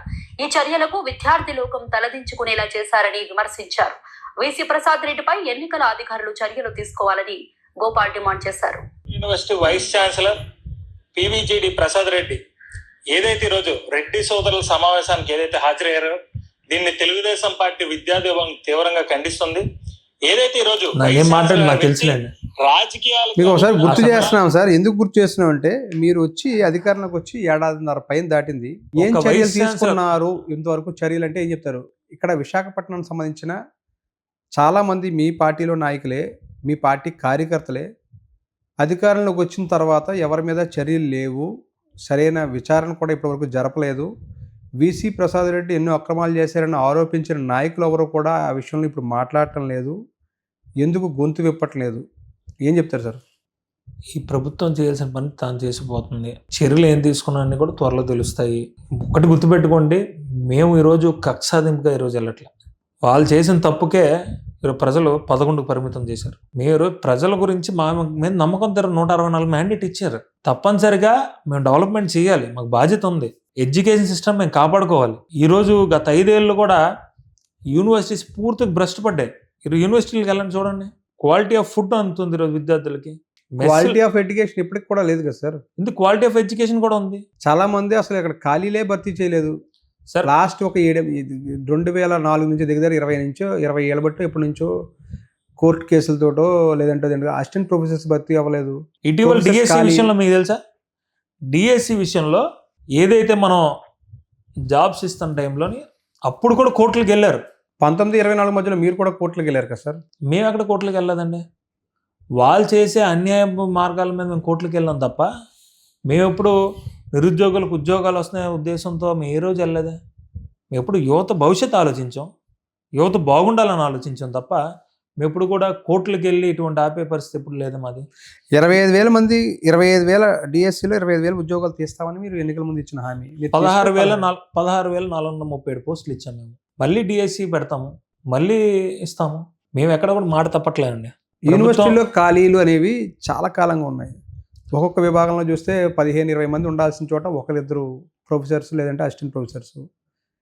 ఇది 2014-19లో మీ అధికారంలో ఉన్నప్పుడు యూనివర్సిటీని పట్టించుకోలేదు. 19-24లో పట్టించుకోలేదు వాళ్ళని మీరు ఆరోపిస్తున్నారు. మళ్ళీ ఇప్పుడు 24లో మీరు అధికారంలోకి వచ్చారు. 7.5 ఏళ్ళైంది. యూనివర్సిటీలో ఖాళీలు భర్తీలు చేయలేకపోవడానికి త్వరలో దాని మీద కూడా ప్రక్రియ ఉంది, దాన్ని కూడా భర్తీ చేస్తాం.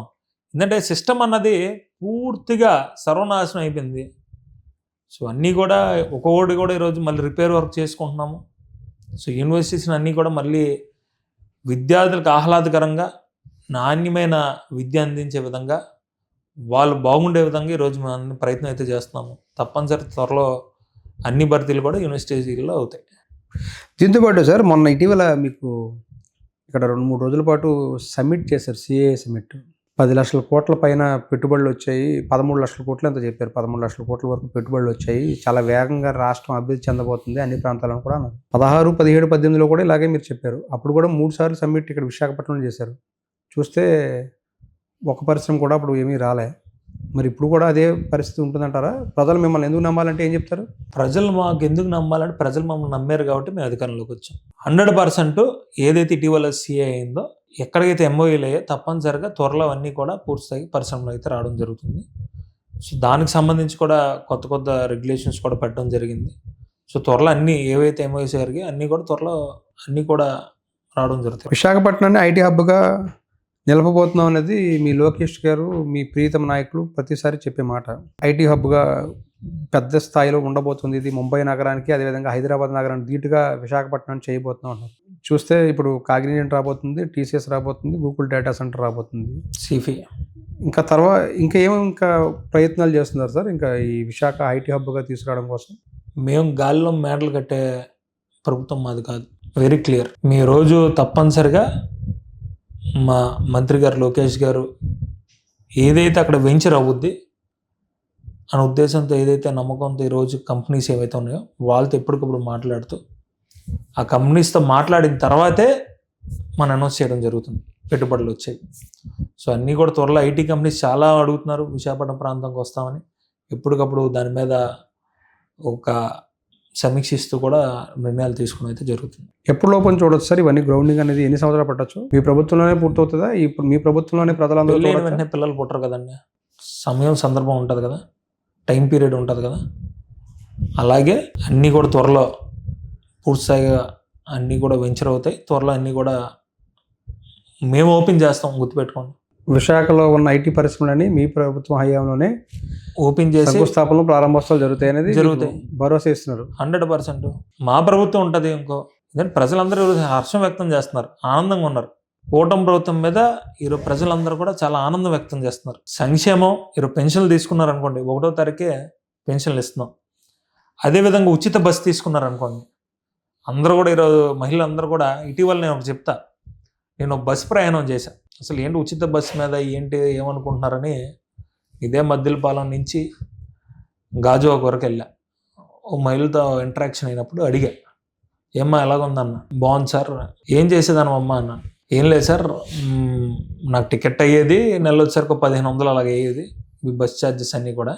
మరి ఇప్పుడు ఉచిత బస్సు కదా ఏం చేస్తున్నావు అని. 1500 పొదుపు కట్టుకుంటున్నానండి, చంద్రన్న మాకు ఇచ్చిన కానుక ఇది, హ్యాపీగా రేపు మా పిల్లలకి ఫీజులో దేనికో దానికి పనికి వస్తాయి మాట. అంటే మహిళలు కూడా హ్యాపీగా ఉన్నారు ఈరోజు. అన్నా క్యాంటీన్ తీసుకోండి, అందరూ కూడా ఈరోజు హ్యాపీగా మధ్యాహ్నం పూట వెళ్ళి 5 రూపాయలకి తింటున్నారు. సో అన్ని వర్గాల ప్రజలు కూడా కూటమి ప్రభుత్వంలో హ్యాపీగా ఉన్నారు. సో ఈ ప్రభుత్వం ఎప్పటికి ఇలాగే ఉంటుంది. మీరేమో ప్రజలందరూ హ్యాపీగా ఉన్నారంటున్నారు. 1.5 కాలం జరగకుండానే ప్రజలు ఈ ప్రభుత్వం మీద వ్యతిరేకత ఉన్నారనేది ప్రతిపక్షాలు ఆరోపిస్తున్నాయి. దీనికి తోడు ఇటీవల మొన్నే జరిగిన కలెక్టరల్ కాన్ఫరెన్స్లో కూడా సీఎం గారు, మనం ప్రజలు అనుకున్న స్థాయికి రీచ్ కాలేకపోతున్నాం, వాళ్ళ సంతృప్తి స్థాయిని మనం రీచ్ అవ్వట్లేదు, ఇంకా ప్రజలు అసంతృప్తిగానే ఉన్నారన్నారు. అంటే మీ నాయకుడే ప్రజలు అసంతృప్తిగా ఉన్నారన్న సంగతిని గుర్తించారనేది అంటే అందరూ గుర్తుపెట్టుకోండి. మా నాయకులు ఒక ఐడియాలజీ, విజన్ మాకు కొంత ఐడియా ఉంటుంది. మా సార్ 100కు 100% 100% మనం ప్రూవ్ చేసుకోవాలనుకుంటారు. 99.9 ఉన్నా కూడా ఎందుకో ఆ 1% తగ్గిందంటారు. కంపల్సరీగా ఎట్టి పరిస్థితుల్లో కూడా 100 రావాలంటారు. ఎక్కడ ప్రపంచంలో ఎవరు కూడా దీంతో అయితే ఎవరు లేరండి. అందరూ కూడా అన్ని వర్గాలు, అందరితో మమేకం అవుతున్నానుగా, అందరితో మాట్లాడుతూ ఉంటాను. రాష్ట్రంలో ప్రజలందరూ కూడా సంక్షేమంతో హ్యాపీగా ఉన్నారు. సంక్షేమం ఒకవైపు, అభివృద్ధి ఒకవైపు.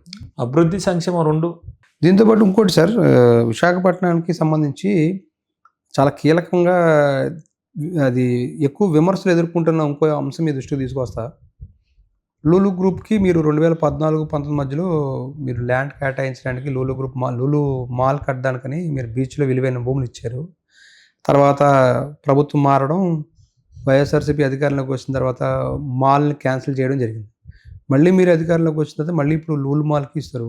వేల కోట్ల రూపాయల విలువైన భూముల్ని, అంటే దగ్గర ఒక 300-400 కోట్ల రూపాయల విలువైన భూముల్ని అప్పనంగా మీరు లూలు మాల్కి ఇస్తున్నారనేది ఒక విమర్శ ఉంది.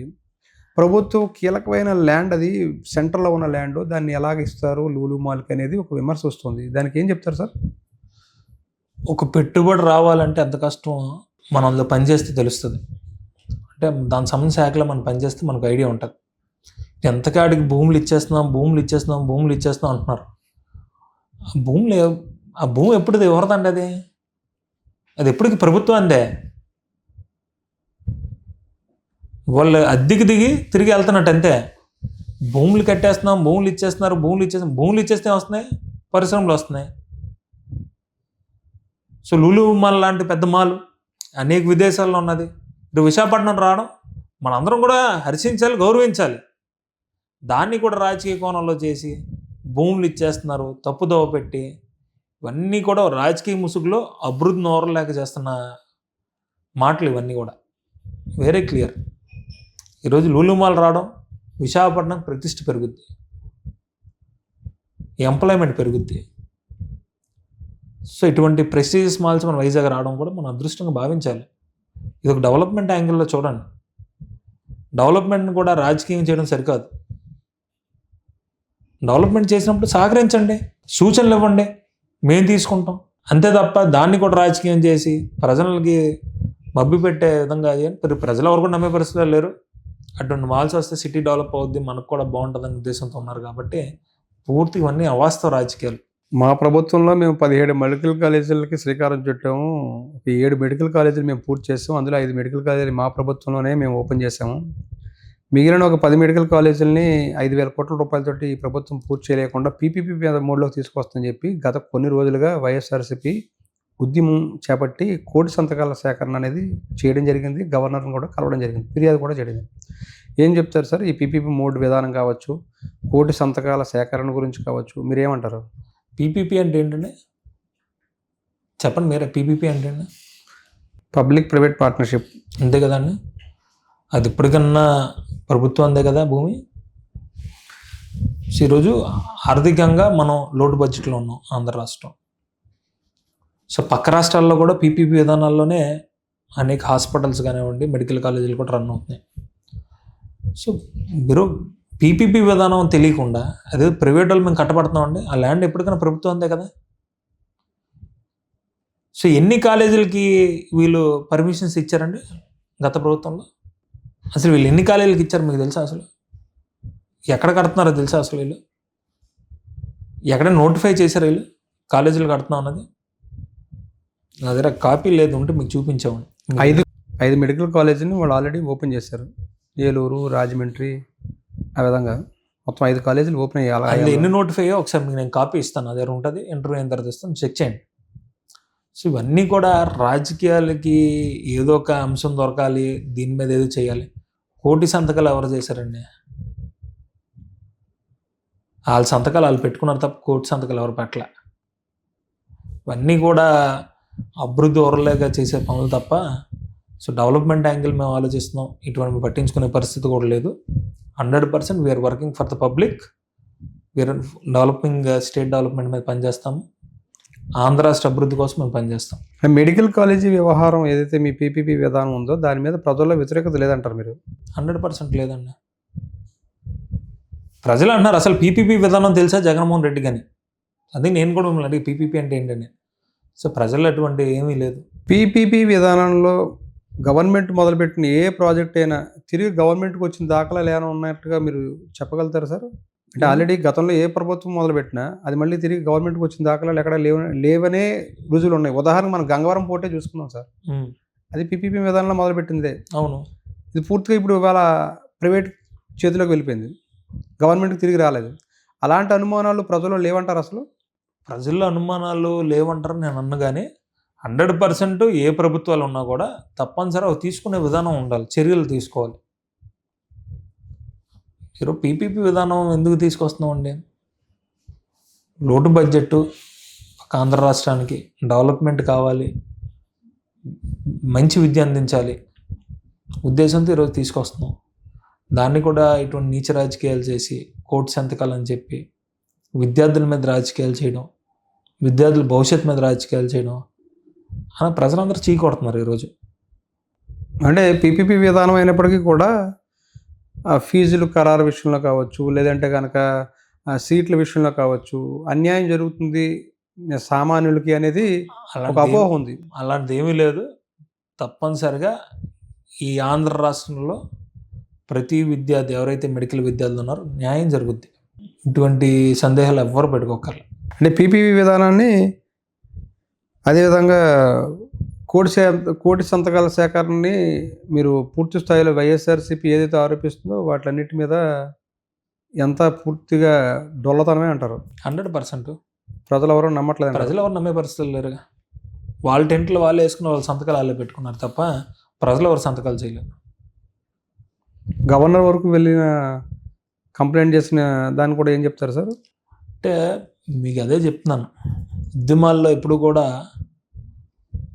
రిక్వెస్ట్, ప్రేయర్, ఎండ్ పాయింట్ ఉంటుంది ఎప్పుడన్నా.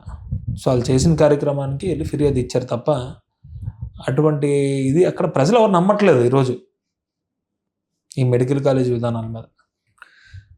ఇంకోటి సార్, మీరేమో ఎన్నికల ముందు నిరుద్యోగ భృతి అన్నారు.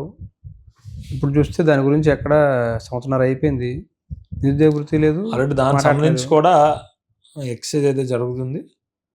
ఏవైతే ఈ నిరుద్యోగ వృత్తికి సంబంధించి ఏవైతే ఈ యొక్క అన్ఎంప్లాయ్మెంట్ ఆఫీస్ ఉన్నాయో వాటిలో కూడా ఎప్పటికప్పుడు ఇంకా తీసుకోవడం జరుగుతుంది. త్వరలో అవి కూడా అమలు చేస్తామంటే 2014 ముందు కూడా నిరుద్యోగ భృతి ఇస్తామని ఎన్నికల ముందు హామీ ఇచ్చి అధికారంలోకి వచ్చిన పార్టీ తెలుగుదేశం పార్టీ.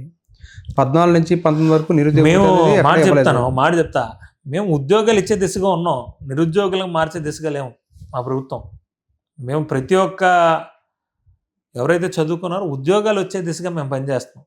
మేము ఉద్యోగాలు ఇస్తున్నాం కదా. మీరు నిరుద్యోగ భృతి ఎందుకంటారు? మేము ఉద్యోగాలు ఇస్తున్నాం త్వరలో. డిఎస్సి అన్నాం, మాట నిలబెట్టుకున్నాం. కానిస్టేబుల్ అన్నాం, మాట నిలబెట్టుకున్నాం. త్వరలో ఇంక ప్రైవేటు అనేక కంపెనీలు వస్తున్నాయి, ఉద్యోగాలు ఇస్తున్నాం. అప్పటికి నిరుద్యోగ శాతం ఉంటే 100% మేము త్వరలో ఇస్తాం. ఎక్కడ మాట తప్పట్లేదు. ఎక్కడా కూడా ఏదైతే సూపర్ 6 అన్నామో 100% we're going to implement it. Super 6 super fail అని చెప్పి ప్రతిపక్షం ఆరోపిస్తుంది. మీరేమో సూపర్ 6 సూపర్ హిట్ అంటున్నారు. 100% సూపర్ 6 సూపర్ హిట్. ప్రజలందరూ కూడా ఈరోజు హ్యాపీగా ఉన్నారు. ఈరోజు వాళ్ళు అన్నారు, వీళ్ళు అన్నారు. మీరు ప్రజలను అడిగితే చెప్తారు. ప్రజల్లో ఆ స్థాయిలో సంతృప్తి మీరు గమనించారంటారా? 100% అందరూ కూడా హ్యాపీగా ఉన్నారు. గవర్నమెంట్ అడ్మినిస్ట్రేషన్ మీద కానివ్వండి, డెవలప్మెంట్ మీద కానివ్వండి, ఆంధ్రప్రదేశ్ డెవలప్మెంట్ మీద అందరూ కూడా హ్యాపీగా ఉన్నారు. 2019-24 పాలనకి 24 తర్వాత మీ కూటమి ప్రభుత్వ పాలనకి తేడా ఏంటి సార్? ఆంధ్ర రాష్ట్రంలో ప్రతి పౌరుడు కూడా స్వేచ్ఛగా తిరగలడు. ప్రతిపక్షాలు కూడా స్వేచ్ఛగా వచ్చి ధర్నాలు చేస్తున్నాయి. అక్రమ నిర్బంధాలు లేవు. అన్యాయంగా మేము ఎక్కడ కూడా ల్యాండ్, వైను, మైను, శాండ్ స్కామ్లు చేయట్లేదు మా నాయకులు. ఎక్కడ టీచర్లు ఎక్కడ బార్ షాపుల దగ్గర డ్యూటీలు చేయించట్లేదు. సో ఇటువంటి అనేకం ఉన్నాయి.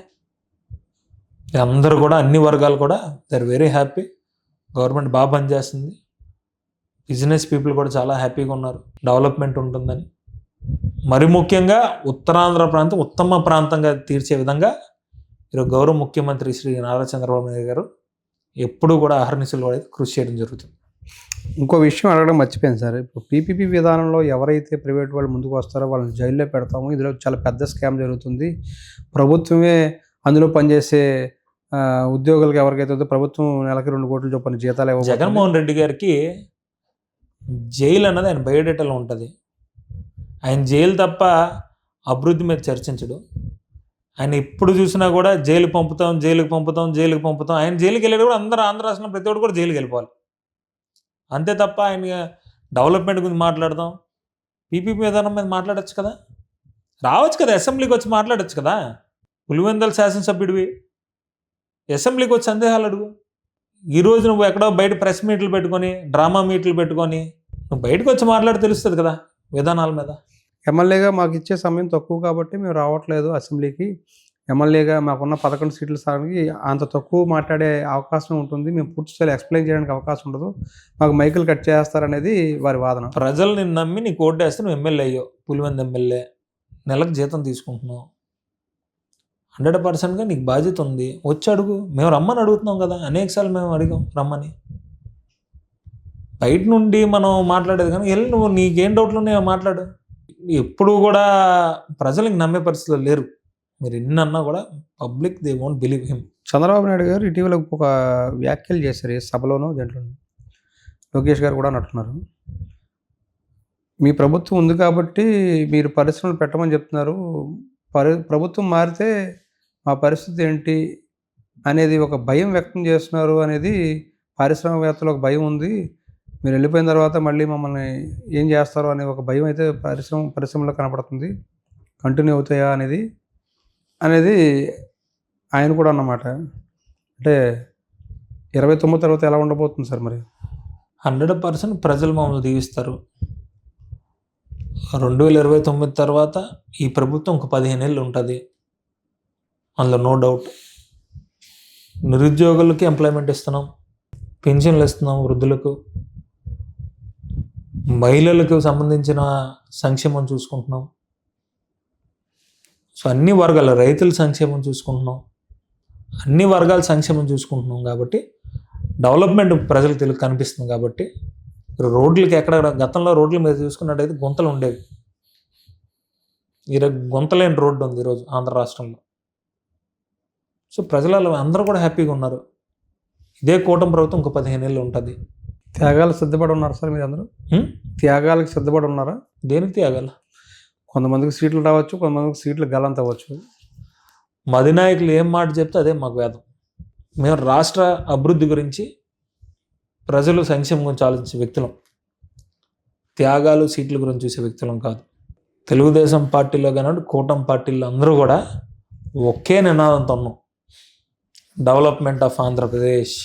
ఈ నినాదంతో పనిచేస్తున్నాం. అందరం సోదరులాగా అందరం కూడా కలిసికట్టుగా ప్రతిదీ కూడా మాట్లాడుకుంటూ సమన్వయం చేసుకుంటూ ఈరోజు వెళ్తున్నాం. పవన్ కళ్యాణ్ గారి వ్యాఖ్యలను గుర్తు చేస్తాం సార్. 2 రోజుల క్రితం కలెక్టర్స్ కాన్ఫరెన్స్లో రాజకీయ జోక్యం ఎక్కువైపోయింది విశాఖ భూ వ్యవహారాల్లోనూ అనేది ఆయన వ్యాఖ్యం చేశారు. రాజకీయ జోక్యాన్ని నివారించాలని కూడా చాలా స్ట్రిక్ట్గా చెప్పారు. ఏంటి సార్ విశాఖ భూముల వ్యవహారం గడిచిన దశాబ్దన్నర కాలం మీరు అర్థం చేసుకోవాలి. పవన్ కళ్యాణ్ గారు ఆయనకున్న చిత్తశుద్ధి, ఏ పార్టీ అయినా ఉండి ఎవరైనా ఉండి 100% భూముల వ్యవహారంలో స్టిండెంట్ యాక్షన్ తీసుకోమన్నారు. గత పాలనలో ఇదే విశాఖపట్నం ప్రాంతంలో ఎన్ని భూములు గత పాలకులు దోచుకున్నారు? ఏనాడు జగన్మోహన్ రెడ్డి నోరిప్పి చెప్పాడా? చర్యలు తీసుకోమని చెప్పాడా? ఈరోజు ఆయన చిత్తశుద్ధి మీరు అర్థం చేసుకోవాలి. మీరు ప్రభుత్వం ఈజ్ వెరీ ట్రాన్స్పరెంట్. 100% ట్రాన్స్పరెన్సీకి మనం వ్యవహరించాలి. ఇదే భూముల వ్యవహారంలో కదా సార్ 14-19లో అయ్యన్న పాత్రుడు గారికి గంటాకి మధ్య వివాదం పెద్ద ఎత్తున నడిచింది. అప్పుడు మీరు ఇంకా స్టూడెంట్ యూనియన్గా ఉన్నట్టున్నారు. మీకు కూడా ఐడియా ఉంటుంది కదా? అప్పుడు ఐడియా ఉంది. వివాదాలు ఎప్పుడూ లేవండి. వివాదాలు ఎప్పుడూ లేవు. అవి కూటమి పార్టీలు ఉన్న వాళ్ళందరం కూడా విశాఖ భూములు రక్షించుకోవడానికి ఉన్నాం. గత 5 సంవత్సరాలు కూడా మేము కానివ్వండి, జనసేన పార్టీ కానివ్వండి, బీజేపీ పార్టీ కానివ్వండి, ఉత్తరాంధ్ర ప్రాంతంలో విలువైన భూముల్ని కాపాడుకుందాం ఉద్దేశంతో పోరాటాలు చేసాం. స్టిల్ ఈరోజు కూడా మేము ఉత్తరాంధ్ర సంపదని తప్పనిసరిగా కాపాడుకున్న లక్ష్యంతో పనిచేయడం అయితే జరుగుతుంది. మరి అధికారంలోకి వచ్చిన తర్వాత కూడా ఇంకా ఏడాదిన్నరగా రాజకీయ జోక్యం భూ వ్యవహారాల్లో ఉందంటే ఏమంటారు సార్?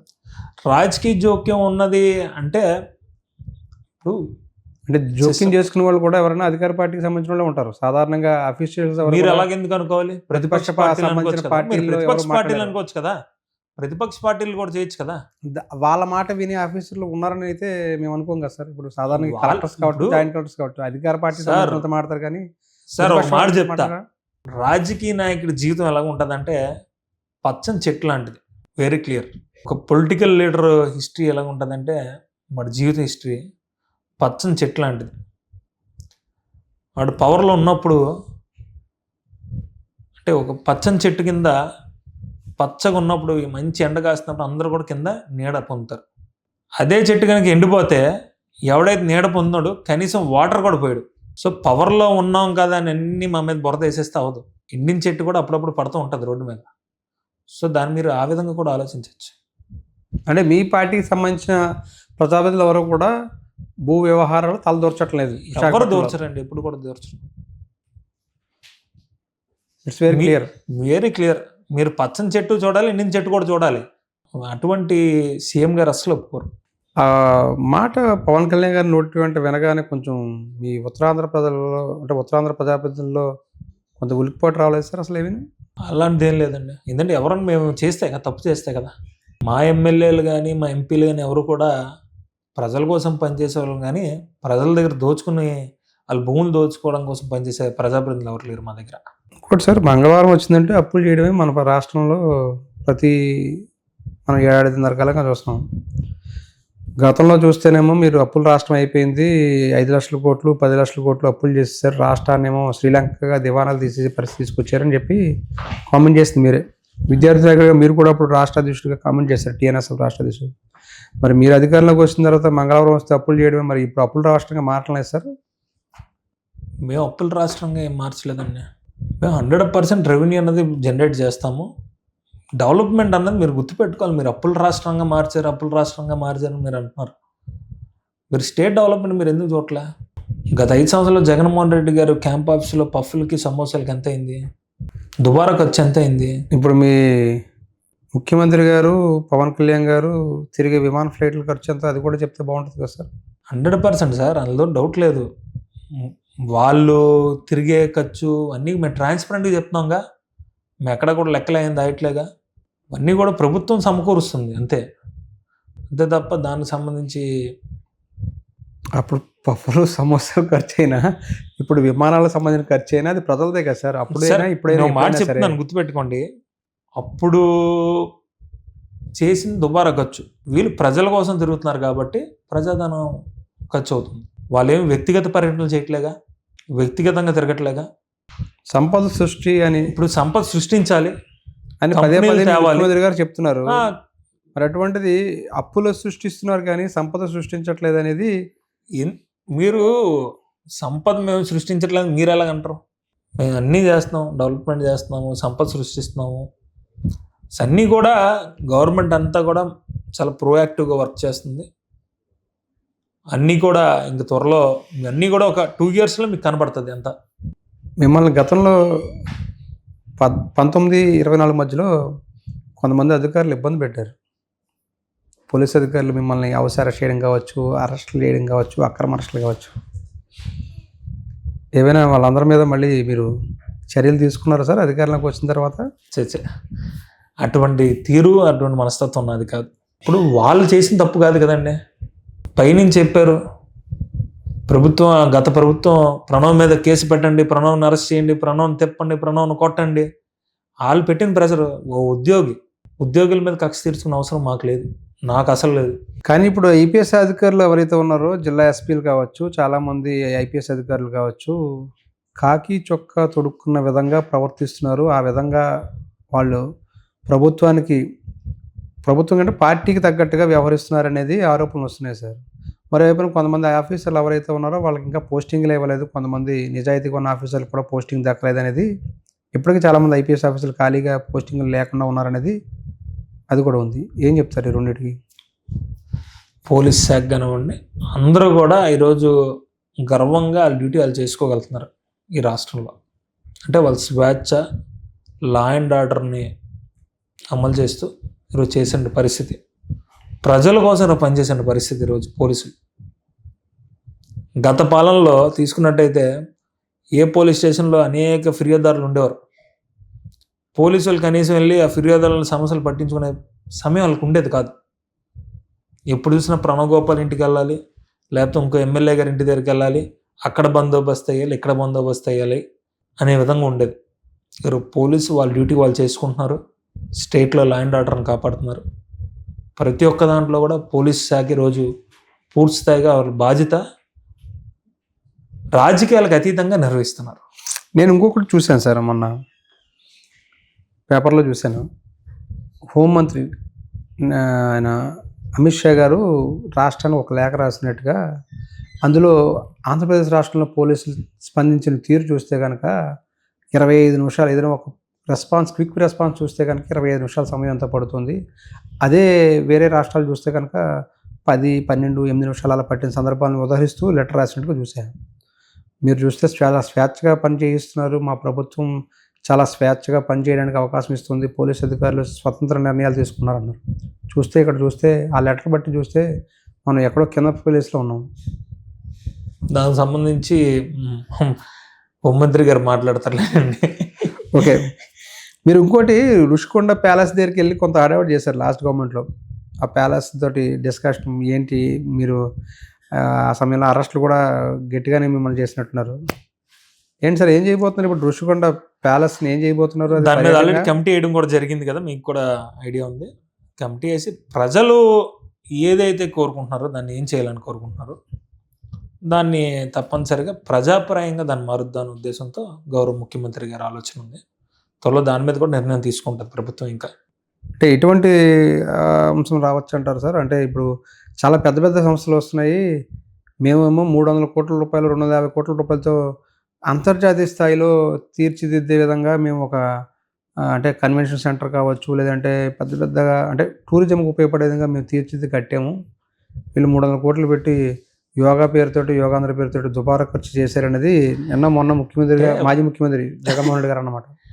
మాజీ ముఖ్యమంత్రి గారు ఫ్రస్ట్రేషన్లో ఉంటున్నాడు. ఆయన ఏం మాట్లాడుతాడో ఆయనకు తెలియదు.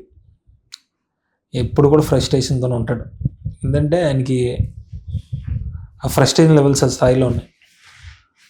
దుబారా ఖర్చు చేసామని అంటున్నారు కదా యోగాంధ్ర.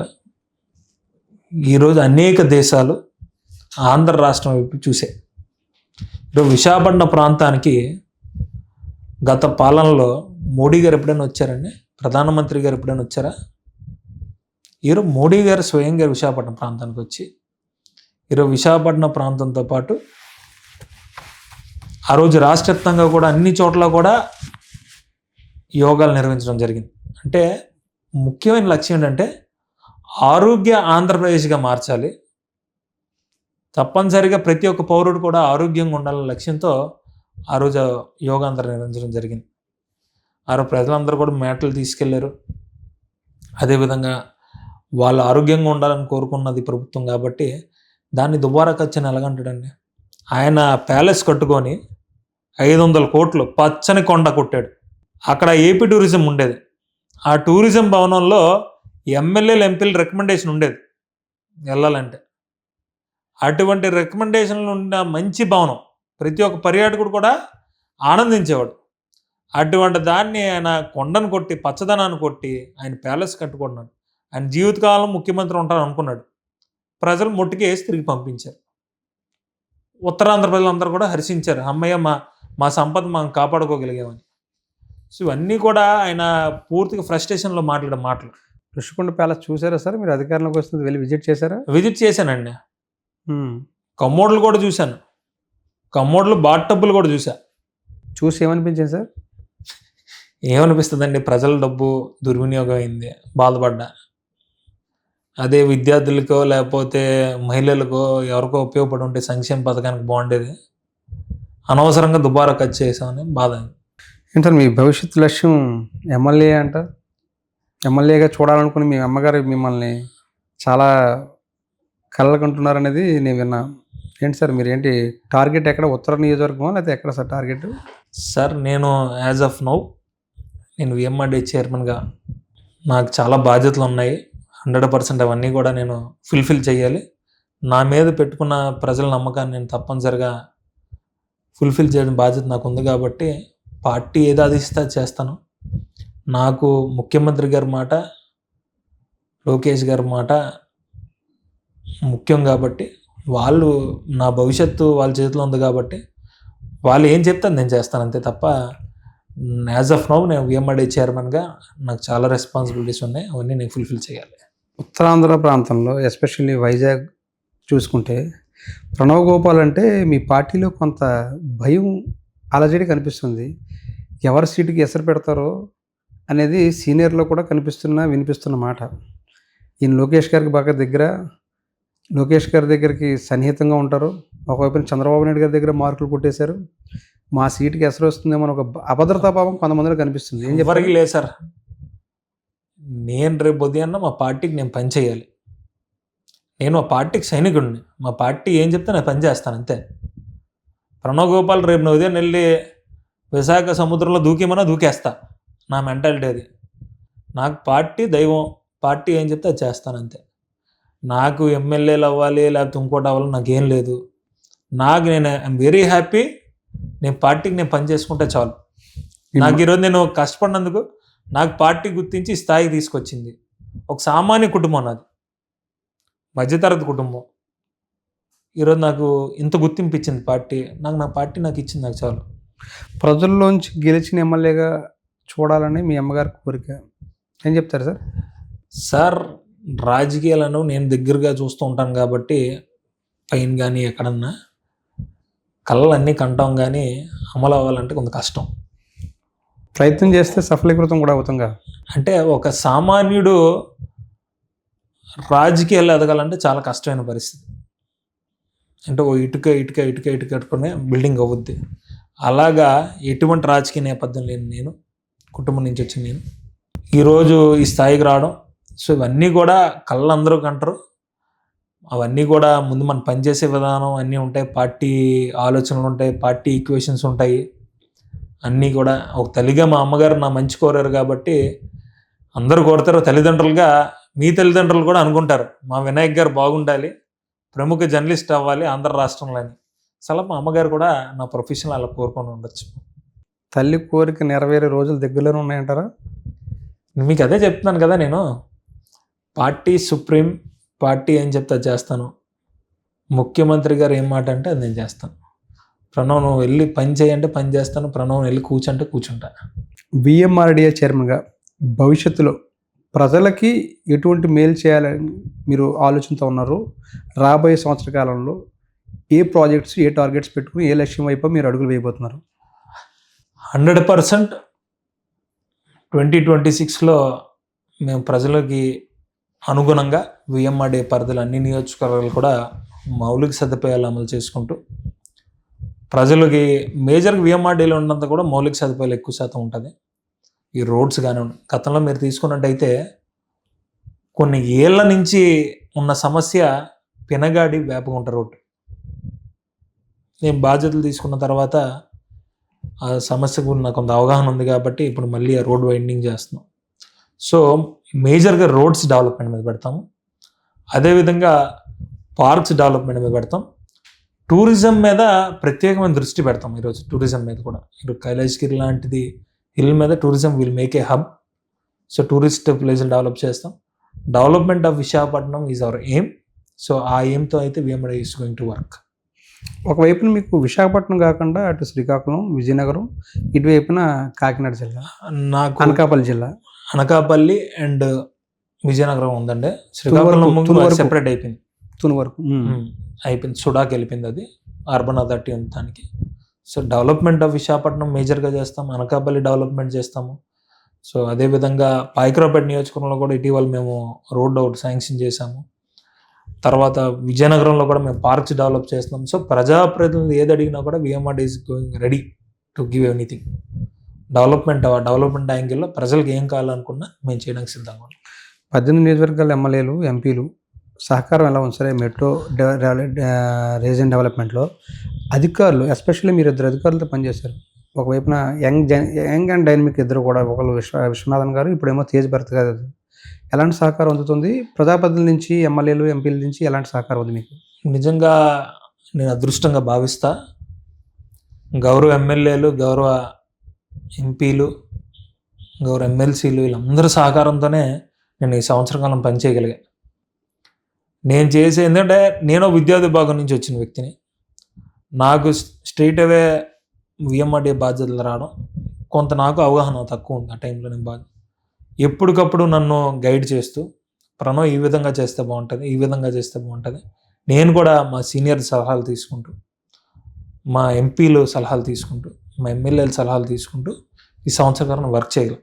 వాళ్ళు సహకరించారు కాబట్టే ఈరోజు విశాఖపట్నం ఈ స్థాయిలో ఈరోజు అభివృద్ధి అయితే జరిగింది. సో నేను కూడా చేయగలిగా వాళ్ళ సహకారంతో. సో 100% వాళ్ళ సహకారంతోనే నేను ముందుకెళ్ళడం జరుగుతుంది. ఆఫీసర్లు ఎలాగా మీకు సహకరించారు సార్? 100% ఆఫీసర్లు గతంలో పనిచేసిన విశ్వనాథన్ గారు, ఆయన 24/7 ఎప్పుడు చూసినా కూడా డెవలప్మెంట్ యాంగిల్లో ఉండేవారు. ఇప్పుడున్న ఆఫీసరు తేజ్ భరత్ గారు కూడా 24/7 డెవలప్మెంట్ యాంగిల్ గురించి ఆలోచిస్తారు. సో వచ్చిన ఆఫీసర్లు కూడా నాకు లక్కీ ఏంటంటే మంచి అధికారులు వచ్చారు, డెవలప్మెంట్ గురించి ఆలోచించే అధికారులు వచ్చారు. అందరం కూడా మెంగ టీం కాబట్టి మాకు మేము ప్రూవ్ చేసుకోవాలి ఏదో ఒకటి. Have to prove our cells అనే ఐడియాలజీతో ఉన్న వ్యక్తులు వచ్చారు, నా అదృష్టంగా భావిస్తాను.